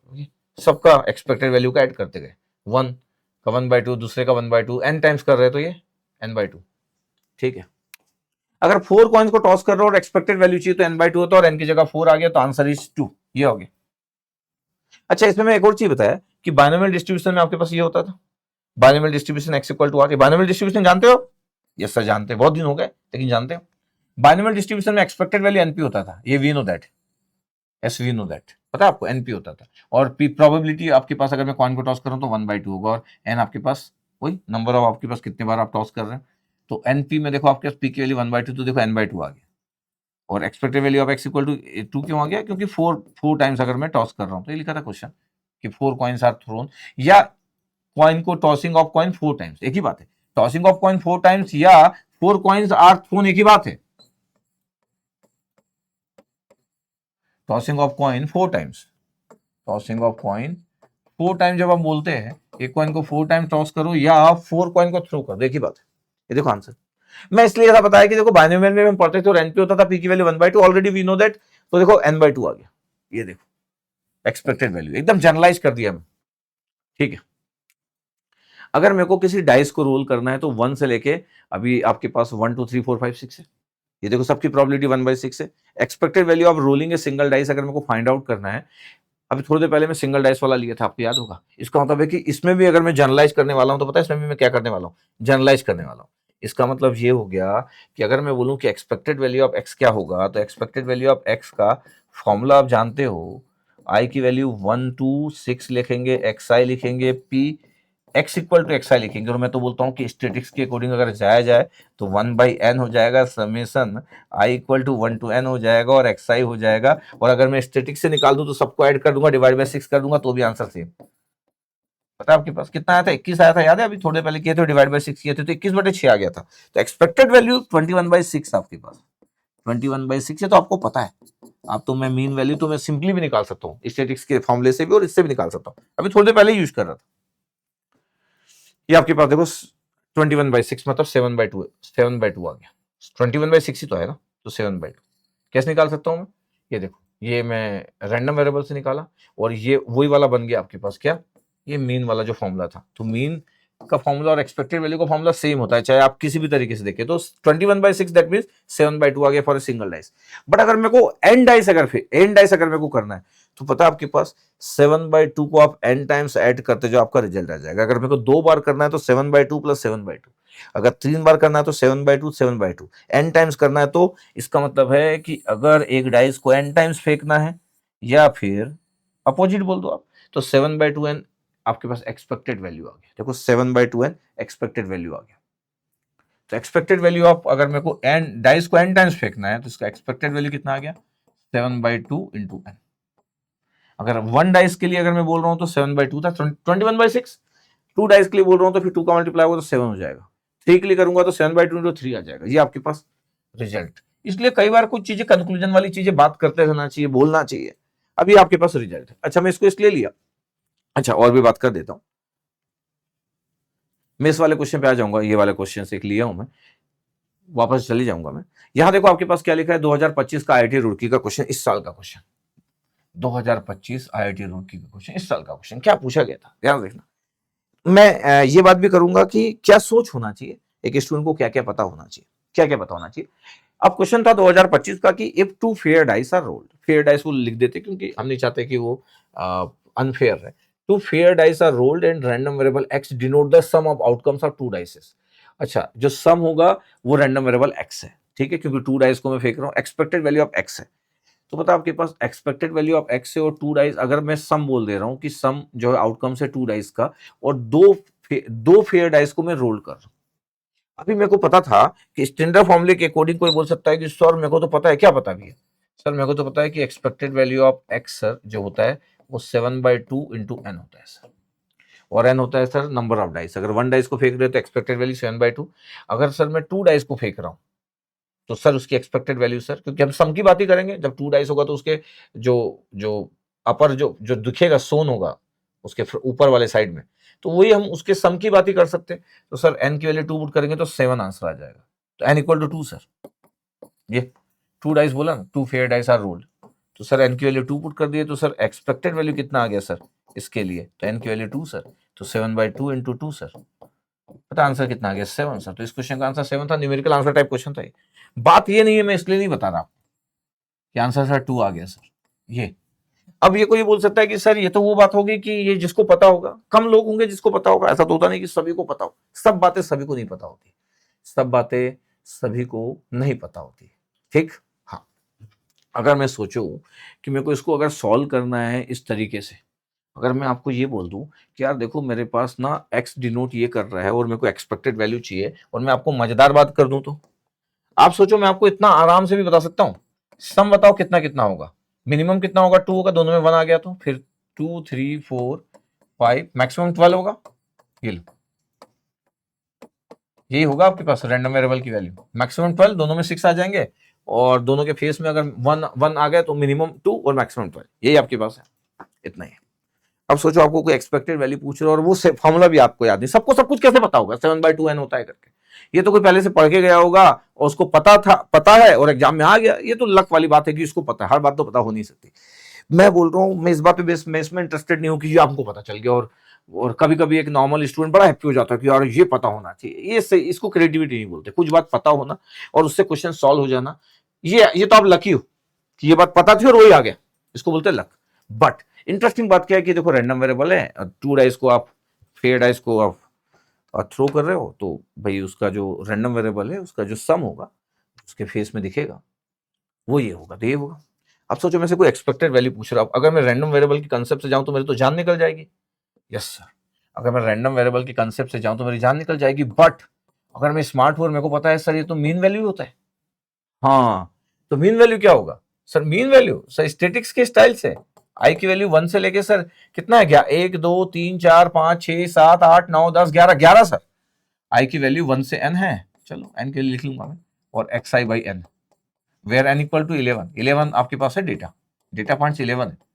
अच्छा, तो मैं क्या ऐसा लिख सकता हूं कि x1 से लेके x11 तक, ऐसा आपको कहीं नहीं मिलेगा, और डिवाइड बाई 11। क्या आपको लगता है कि ऐसा आपको मिलेगा? मेरे को तो नहीं लगता कि आपको ऐसा, आपके पास सोच होगी पहले से। टफ है सोच। क्या डेटा आपके पास? बोले कि सर 2 3 4 5 से लेके सर 12 तक, और डिवाइड बाई 11। ये कितना हुआ आपके पास मीन वैल्यू?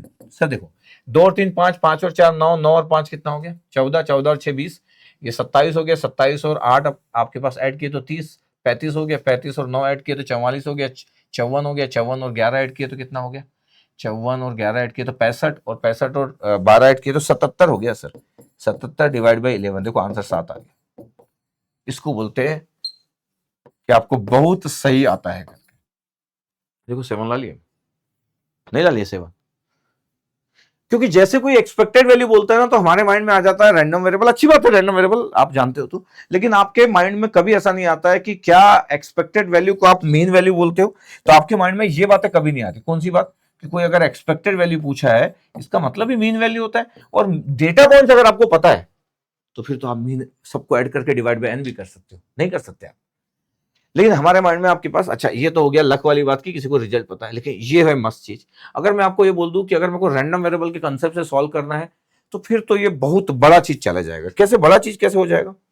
इसलिए बड़ा चीज चल जाएगा कि फिर आप बोलोगे कि सर मेरे को सम चाहिए, ये सम चाहिए मेरे को।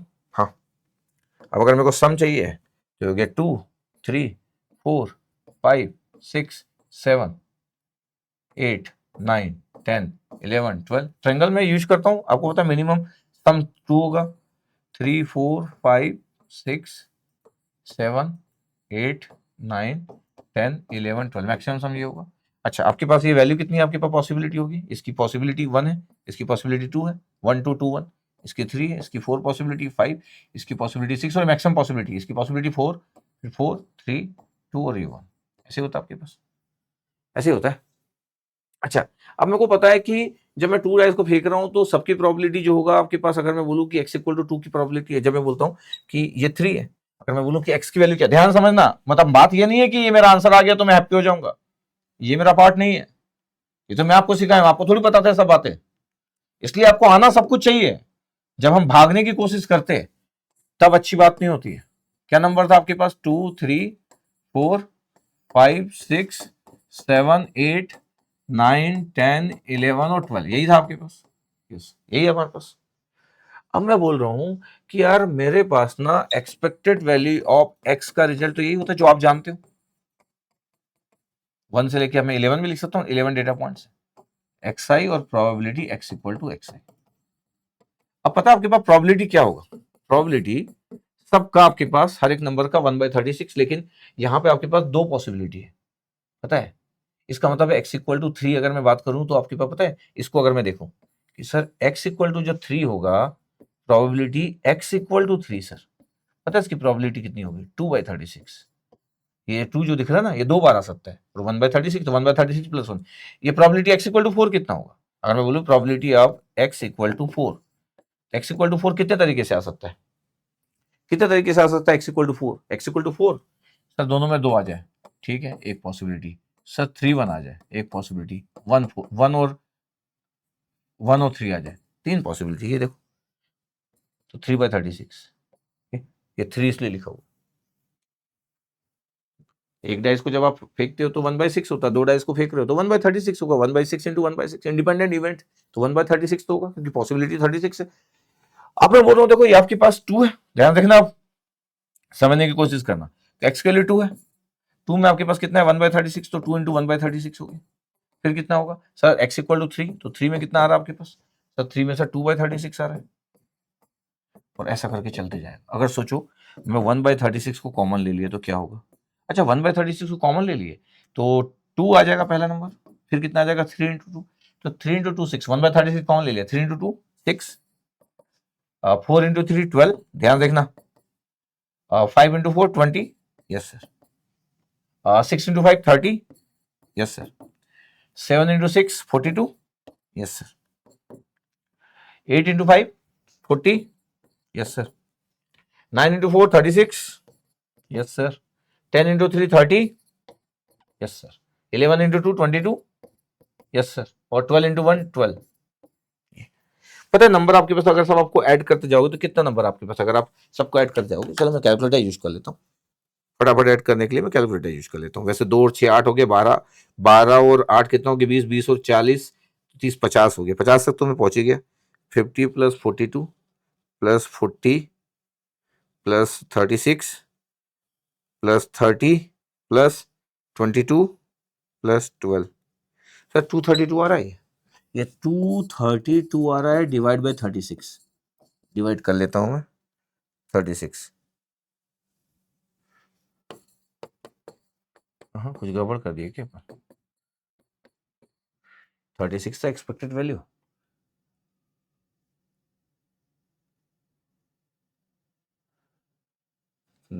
टू 3 2 6 4 3 12, 5 इंटू 4 20, 6 5 30, 42 40 36 30 22 और 12, 6 और 2 8, 12 और 8 20 20 20 40 70 था यार, ये 50 लिख दिया था मैं उस समय में, तो 20 और ऐड करना चाहिए मेरे को, तो इंटू 36 करूंगा तो पहले तो हटा देता हूँ,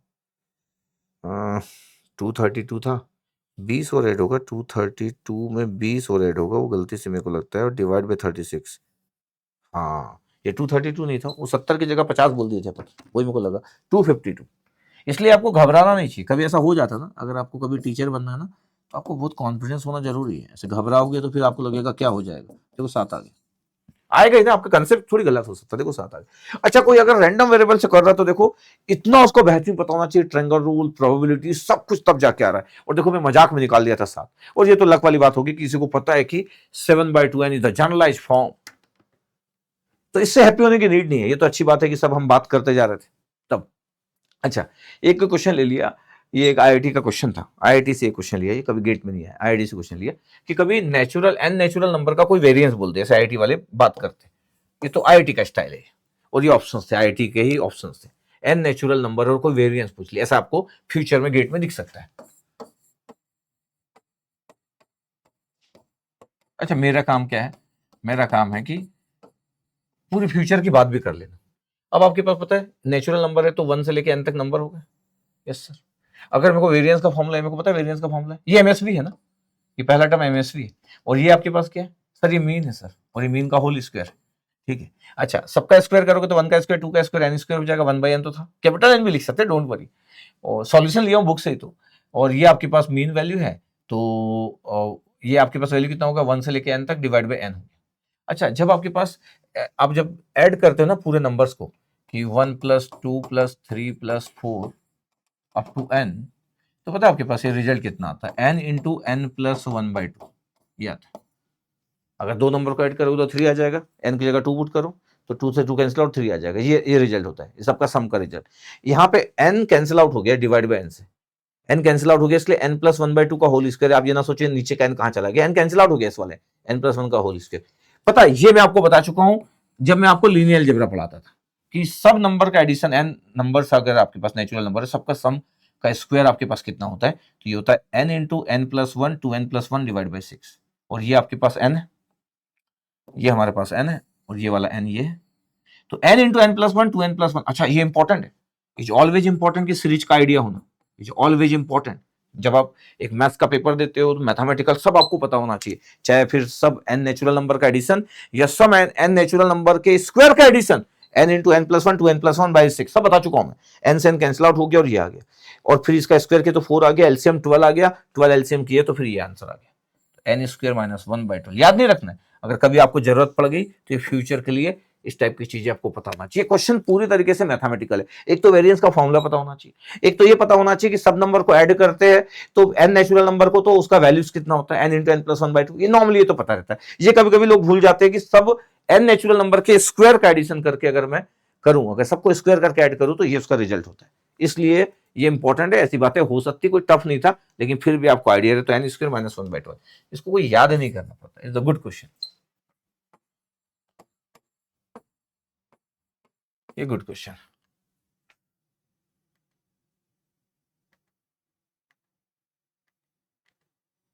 ये सम ऑफ द, ये सॉल्यूशन है, वो सब बता चुका हूं, है ना, तो कोई इशू नहीं है, तो ये सब बता चुका हूं।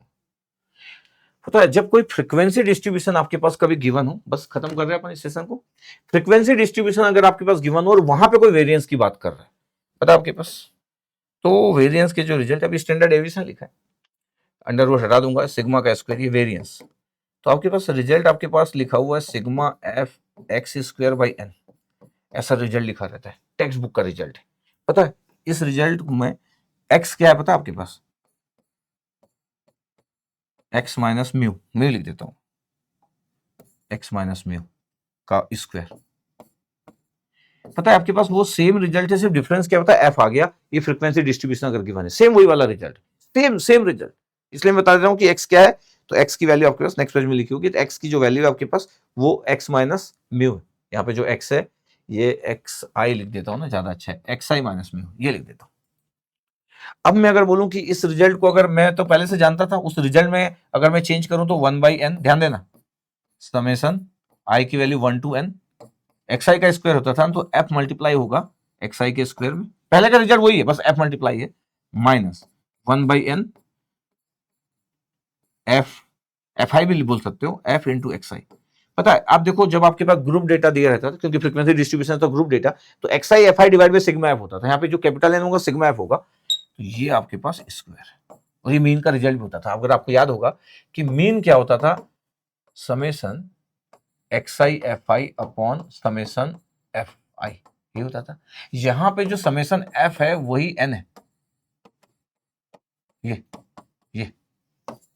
इसका मतलब है जो हम पहले से जानते हैं वही रिजल्ट है, बस आपके पास एफ आ गया। और वैसे भी हमको पता है कि जब फ्रीक्वेंसी डिस्ट्रीब्यूशन दिया रहता है तो मीन वैल्यू का ये आपके पास रिजल्ट होता है, ये x I F i, x I F I, ये एक्स आई एफ आई, ठीक है। तो फ्रीक्वेंसी डिस्ट्रीब्यूशन कभी अगर आपके पास दिया है तब आपके पास ऐसा होगा, इसलिए टेक्स्ट बुक में ये रिजल्ट लिखा रहता है, लेकिन ये वही रिजल्ट है, एक्स की जगह एक्स आई माइनस म्यू आगे लिखा भी होगा ये।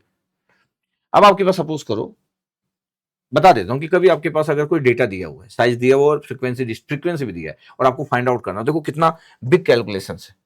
इतना बड़ा गेट का क्वेश्चन, इतना बड़ा गेट वाले लोग इतना कैलकुलेशन नहीं करवाएंगे कि साइज दे दिए फ्रीक्वेंसी दे दिए, ये दो चीज तो गिवन था आपके पास। फिर आप एफ इंटू एक्स करें, पता है एक्स स्मॉल एक्स की वैल्यू एक्स माइनस एक्स बार है, एक्स बार मतलब मीन वैल्यू। आपको अगर मैं दिखा दूं तो एक्स बार आपके पास मीन वैल्यू है, ये एफ और एक्स आई, अपन इसको ऐसा नॉर्मली ऐसा लिखते थे, summation f i x I divide by summation F. अच्छा समेसन एफ जो है वो आपके पास एन है, समेसन एफ की वैल्यू जो है वो एन है, देखो ध्यान से, ये एन है समेसन एफ, फ्रीक्वेंसी का जो समेसन है एन है। तो ये मीन वैल्यू निकाले तो 12 निकला।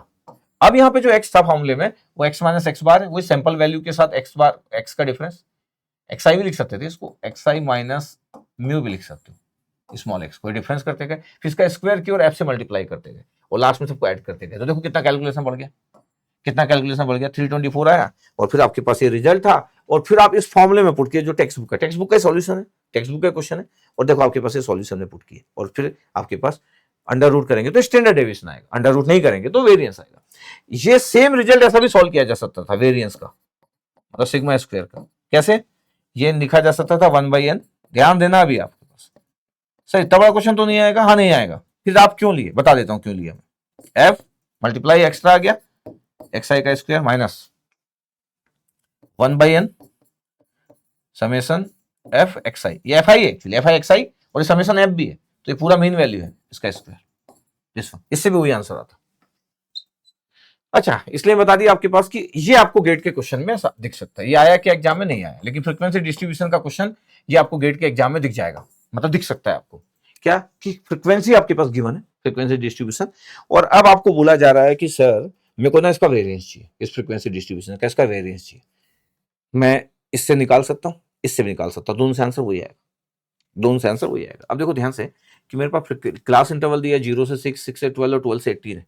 तो अगर मैं बोल दूं कि क्लास इंटरवल अगर मेरे पास दिया है, क्या दिया आपके पास, क्लास कितना दिया, 0 से 6, 6 से 12 और 12 से 18 ऐसे दिया। अगर मैं इसकी मिड वैल्यू लूँ, मतलब एक्स आई की वैल्यू सिलेक्ट कर लूँ, तो 0 6 का कितना हो गया एवरेज। अच्छा आपको पता है जब भी क्लास इंटरवल लिया रहता है, मीन वैल्यू पढ़ा चुका हूं मैं आपको, दोनों का जो लिमिट रहता है डिवाइड बाई 2 कर लेते हैं, तभी आपका मिड वैल्यू आ जाता है। और ये एक्स आई की value 0 6 divide by 2, 6 plus 12 divide by 2, तो 18/2 9, 18 और 12 30 डिवाइड बाई 2, तो आपके पास कितना आ गया 15 आ गया। ऐसा क्या 18 और 12 30 होता है, यस। तो 3 9 और 15 ऐसे ही आ रहा है, यस सर। ये एक्स आई की वैल्यू आ गई। एफ आई की वैल्यू कितना था, एफ आई लिख देता हूँ एफ की जगह, एफ आई की वैल्यू कितना था सर, 2 4 6 था, 2 4 और 6 इतना था आपके पास, इतना दिख रहा है। अगर मैं सोचूं कि एफ आई एक्स आई कितना आ गया, एफ आई एक्स आई कितना आ गया, तो बोले 3 2 2 6 9 36 और 15 छक्के 90, इतना आ गया एफ आई एक्स आई। अच्छा यहां से अगर मैं बोलूं कि सर मेरे को म्यू निकालना है, तो summation f i x i upon n होता है, और सिग्मा एफ भी लिख सकते हो। पता सिग्मा एफ की वैल्यू कितना है, 6 4 10 और 12। सिग्मा एफ आई की वैल्यू कैपिटल एन पता आपके पास कितना है, 12।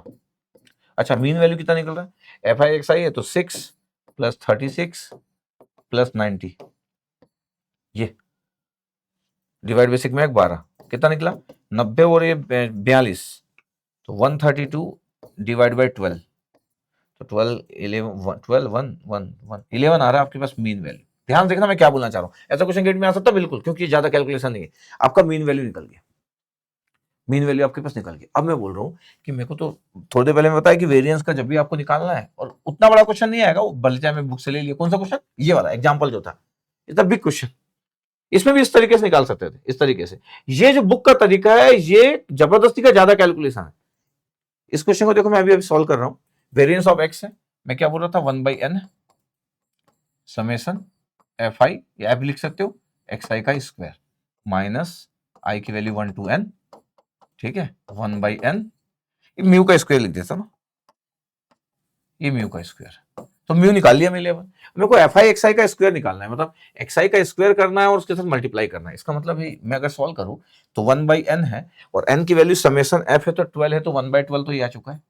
अब ये क्या होगा ब्रैकेट के अंदर, sir f i into x आई का स्क्वायर, एक्स आई का स्क्वायर मतलब 3 का स्क्वायर, 3 का स्क्वायर इंटू एफ आई मतलब 2, तो 3 का स्क्वायर इंटू 2 प्लस, फिर एक्स आई का स्क्वायर मतलब 9 का स्क्वायर, तो 9 का स्क्वायर इंटू 4, फिर सर 15 का स्क्वायर, 15 का स्क्वायर इंटू 6, ये हो गया आपके पास ये पूरा, और डिवाइड बाई 12 है, माइनस म्यू कितना था 11, इसका स्क्वायर। अगर ध्यान से देखा जाए कि कितना आ चुका है, यहाँ पे अगर मैं थोड़ा सा कैलकुलेटर को यूज कर लूँ कि 15 का स्क्वायर 225 से इंटू 6 कर लेता हूँ, तो मैं बोल रहा हूँ कि अगर मैं ऐसा कर लूँ कि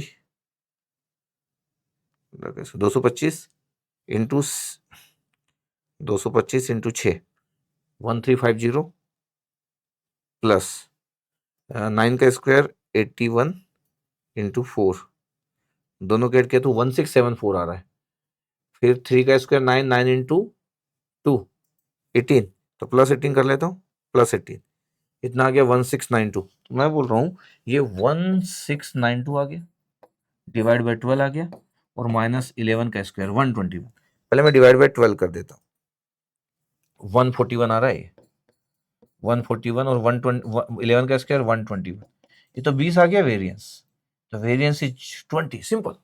अगर वेरिएंस 20 आ गया तो देखो आपके पास वेरिएंस 20 ऑप्शन में था क्या, या आईटी का क्वेश्चन लिया मैं, ये वेरिएंस 20 आंसर आ गया। देखो आपके पास ये इस तरीके से सॉल्व कर सकते हैं। सर अगर मेरे को यही तरीका यूज करना है तो सिग्मा एफ था आपके पास, और ये वाला फॉर्मूला जो यूज करना है एफ एक्स, एक्स मतलब ये एक्स माइनस एक्स बार का स्क्वायर होता। इसका मतलब अगर आप इससे निकालने की कोशिश करते, इससे निकालने की कोशिश करते कि वेरिएंस ऑफ एक्स क्या होगा, ठीक है कोई इशू नहीं, वेरिएंस निकालना स्टैंडर्ड डेविएशन तो अंडर रूट कर लेंगे, समेसन एफ, और ये एक्स माइनस एक्स का स्क्वायर है ना, एक्स माइनस म्यू है ये, इसका स्क्वायर डिवाइड बाय एन, ये फॉर्मूला था आपका। ऐसा आप करते तो भी हो जाता। इसका मतलब है कि अगर मैं बोल दूं कि एफ आई की जो वैल्यू आपके पास है 2 है, और एक्स आई की वैल्यू आपके पास 3 था, तो इसका मतलब ये हो गया कि 2 इंटू, और एक्स आई की वैल्यू कितना था 3 था, और 3 माइनस म्यू कितना था 11 था, तो 3 माइनस 11 का स्क्वायर इतना होगा, डिवाइड बाई एन की वैल्यू कितना था 12 प्लस फिर आपके पास एफ की वैल्यू कितना है 4 इंटू ये 6 और 12 18, 18 का एवरेज वैल्यू 9, 9 माइनस 11 का स्क्वायर डिवाइड बाई 12 प्लस फिर एफ का मल्टीप्लाई दैट मीन 6 इंटू आपके पास फिर एक्स आई की वैल्यू ये कितना था 30 15, तो 15 आ जाएगा, 15 माइनस 11 का स्क्वायर डिवाइड बाई 12। इससे भी वही आंसर आएगा। कभी कभी लोगों को लगता है कि और ये डायरेक्ट पुट कर दो, नहीं, इससे वही आंसर आएगा। लेकिन फिर ये तो मैं कर रहा हूं ना, इसलिए बड़ा आसान दिख रहा है मेरे को। इसलिए आपके पास जब भी आपको ऐसा वाला सॉल्व करना frequency distribution, this one is the very good way, it's a good way, ये आप करेंगे। इससे क्या होता है हमारे माइंड में बिल्कुल क्लियर रहता है कि यार ये एमएसवी है, मीन स्क्वायर वैल्यू है, और ये मीन का स्क्वायर, तो एमएसवी और मीन का होल स्क्वायर जो होता है वही तो वेरिएंस होता है। तो बार बार माइंड में वो बातें चलती रहती है, तो हो जाता है आपके पास। ठीक है, एक आपके पास होता है लास्ट, आपके पास अगर मैं बात करूं तो कोफिशिएंट ऑफ वेरिएंस आपके पास एक टर्म होता है। कोफिशिएंट ऑफ जो वेरिएंस होता है is the ratio of standard deviation to mean. बस आपको ये पता होना चाहिए कि कोफिशिएंट ऑफ वेरिएंस क्या होता है, स्टैंडर्ड डेविएशन टू मीन का रेशियो होता है। The highest the coefficient of variance the greater the level of dispersion around the mean.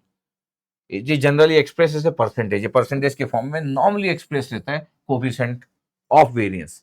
The lower the value of the coefficient of variance the more precise the estimate. ठीक है, ये जितना आपके पास coefficient of variance के लिए कम होगी उतना ही प्रिसाइज आपके पास एस्टिमेशन होगा।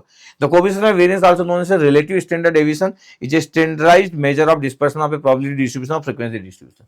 ये कोफिशिएंट ऑफ वेरिएंस आपके पास सीवी, कोफिशिएंट ऑफ वेरिएंस, ये टर्म आप ध्यान देखो कि आपके पास कोफिशिएंट वेरिएंस कैलकुलेटेड सैंपल और पॉपुलेशन, तो आपके पास कुछ भी नहीं है। जब हम कैलकुलेट कर रहे हैं आपके पास तो स्टैंडर्ड डेविएशन आपके पास है, सीवी अगर सैंपल के लिए कैलकुलेट कर रहे हैं तो ये एस है, ये स्टैंडर्ड डेविएशन सैंपल का स्टैंडर्ड डेविएशन जो हम कैलकुलेट करते थे इसकी जरूरत नहीं पड़ती। नॉर्मली आपके पास कोफिशिएंट ऑफ वेरिएंस, पॉपुलेशन भी कोई वर्ड यूज नहीं करता, आपको पता है कोई पॉपुलेशन वर्ड यूज नहीं करता है, कोई सैंपल वर्ड यूज नहीं करता है, सिंपल नॉर्मली लोग कोफिशिएंट ऑफ वेरिएंस बोलते हैं। तो ये आपके पास सिंपली ये आप यूज कर सकते हो, और दोनों एक ही फॉर्मूला लिखा हुआ है। इसमें भी आपके पास मीन वैल्यू है, बस ये सिग्मा क्या है स्टैंडर्ड डेविएशन है, ये आपके पास ये भी सैंपल का स्टैंडर्ड डेविएशन है। जब सैंपल का स्टैंडर्ड डेविएशन निकाले थे तो वेरिएंस का अंडर रूट किए थे, वेरिएंस के फॉर्मूले में n-1 आता है जब हम सैंपल के वेरिएंस की बात करते हैं, और पॉपुलेशन की जब बात करते हैं पॉपुलेशन वेरिएंस की बात, तब तो नॉर्मल वेरिएंस की बात होती है। तो ये बड़ा ही स्पेसिफिक, जब मैं एक बार बताया तो आगे का भी बता दिया कि यार कोई अगर सैंपल के केस में बात करता तो ये, और अगर कोई सैंपल वर्ड पॉपुलेशन वर्ड बोलता ही नहीं है तब तो सिर्फ आपका जो फॉर्मूला होता है वो यही है। इसका तो कोफिशिएंट ऑफ वेरिएंस है sigma by mu, standard deviation divide by mean. इसका मतलब सीवी की जो वैल्यू है, अगर मैं परसेंटेज सीवी की बात करूं कि परसेंटेज सीवी कितना होगा, तो standard deviation divide by mean. ये फॉर्मूला आपके काम का है, क्योंकि अगर सपोज करो ये फॉर्मूला नहीं पता है तो फिर ये क्वेश्चन जो 10 सेकंड का क्वेश्चन होगा वो आपसे नहीं बनेगा, ये जो 10 सेकंड का क्वेश्चन होगा ये आपसे नहीं बनेगा, ओनली 10 सेकंड क्वेश्चन, क्योंकि फॉर्मूला नहीं पता आपको। ठीक है, अब जैसे आपके पास एक कोफिशिएंट ऑफ वेरिएंस आपके पास है। अच्छा, एक और चीज है कि स्टैंडर्ड डेविएशन ऑफ मीन में मीन ज्यादा होता है तो सीवी की value is always less than 1 होगा। मतलब अगर मैं बोलूं एक पॉइंट, इंपॉर्टेंट पॉइंट, कि सीवी इज लेस देन 1 और परसेंटेज सीवी लेस देन 100, ये क्लियर रहना चाहिए। जैसे अब आपके पास दे दिया कि एक series of observation coefficient of variance is 16 है और मीन ये, तो पता आपके पास ये जो 16 है ये आपके पास इसमें बस एक चीज नहीं लिखा है कि ये परसेंटेज है, क्योंकि परसेंटेज ही अगर ये नंबर होता तो ये कभी 1 से ज्यादा नहीं हो सकता। इसका मतलब है कि ये टेक्स्ट बुक से लिया, आईआईटी की टेक्स्ट बुक से लिया था मैं, तो यहाँ पे आपके पास जो गिवन है ये लिखा नहीं परसेंटेज, एग्जाम में लिखा रहेगा 16% सीवी परसेंटेज 16%। अच्छा, अगर आप सिर्फ सीवी लिख रहे हो तो कितना होगा 0.16, और परसेंटेज लिख रहे हो तो 16%। सब परसेंटेज तो नहीं लिखा, इसलिए तो बोला कि आपको फिर नॉलेज होना चाहिए कि CV is always less than 1 या परसेंटेज में लेस देन 100%। तो सर ये 16 लिखा है, तो 16 जो इसकी वैल्यू लिखी है ये 16% है, 16 वैल्यू कभी नहीं हो सकती। Standard deviation divide by mean था और मीन बड़ा होता है स्टैंडर्ड डेविएशन से। ओके, हाँ, इसका मतलब ये हुआ कि अगर मेरे को सॉल्यूशन की बात करना है और वेरिएंस की बात करना है कि वेरिएंस आपके पास सीवी की बात अगर मैं किया तो क्या हो गया आपके पास सीवी की बात सिग्मा बाय म्यू, यही आपके पास हुआ, और परसेंटेज में लिखना है तो इनटू 100, यही हुआ। कितना परसेंट दिया था 16%। सर परसेंटेज नहीं लिखा था, मिस्टेक है उनसे, गेट में लिखा रहेगा। अगर मैं मैं इसलिए चेंज नहीं किया क्योंकि जिस बुक से लिया हूं, मैं आईआईटी की एक बुक से लिया था, तो जिस बुक से लिया उसमें भी ऐसा ही लिखा था। फिर आपको नॉलेज होना चाहिए कि कोफिशिएंट, जब भी कोई कोफिशिएंट की बात होती है, ऑलवेज लेस देन 1 नॉर्मली।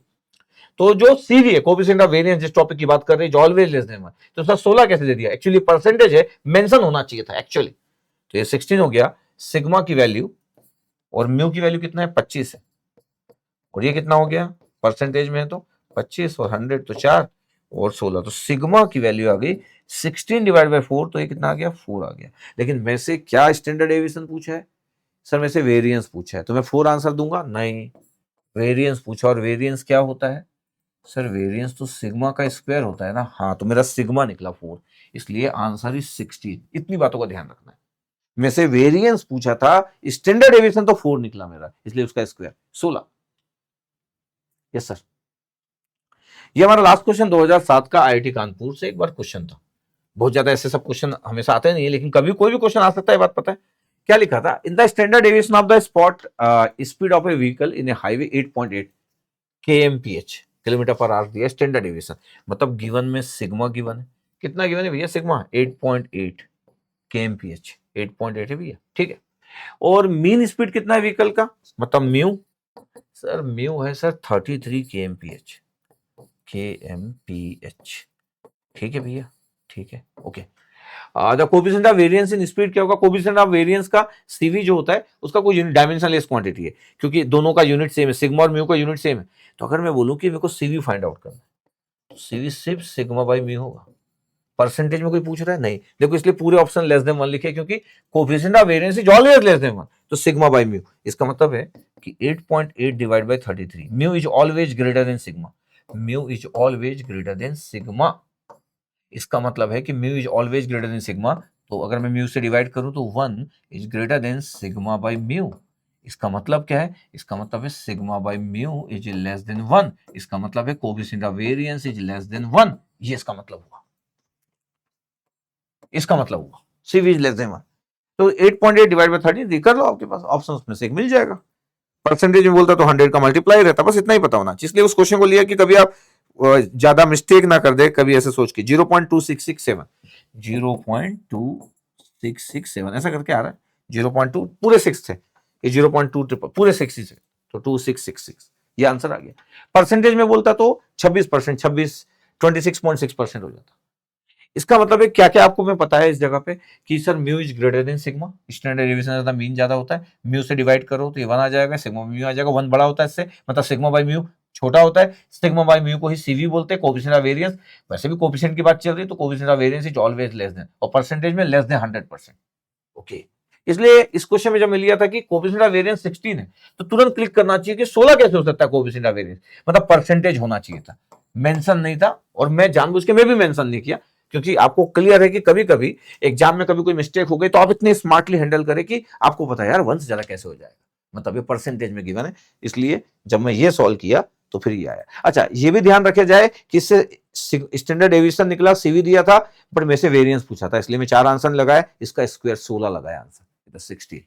ठीक है, तो कंप्लीट किया। वेरिएंस के बारे में बहुत सारी बातें किया। जो मैं अच्छी बात किया कि यार एक्सपेक्टेड वैल्यू और म्यू को मैं बड़े अच्छे से रिलेट किया।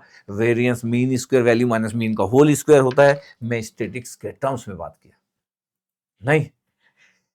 इस तरीके से किसी भी टॉपिक को पढ़ना चाहिए आपको। आपका पढ़ने का तरीका इस तरीके से अगर होगा तो आप अच्छा अचीव करेंगे, आपको प्रॉब्लम नहीं होना चाहिए। ठीक है, तो अब मेरा ये वाला पार्ट खत्म होता है।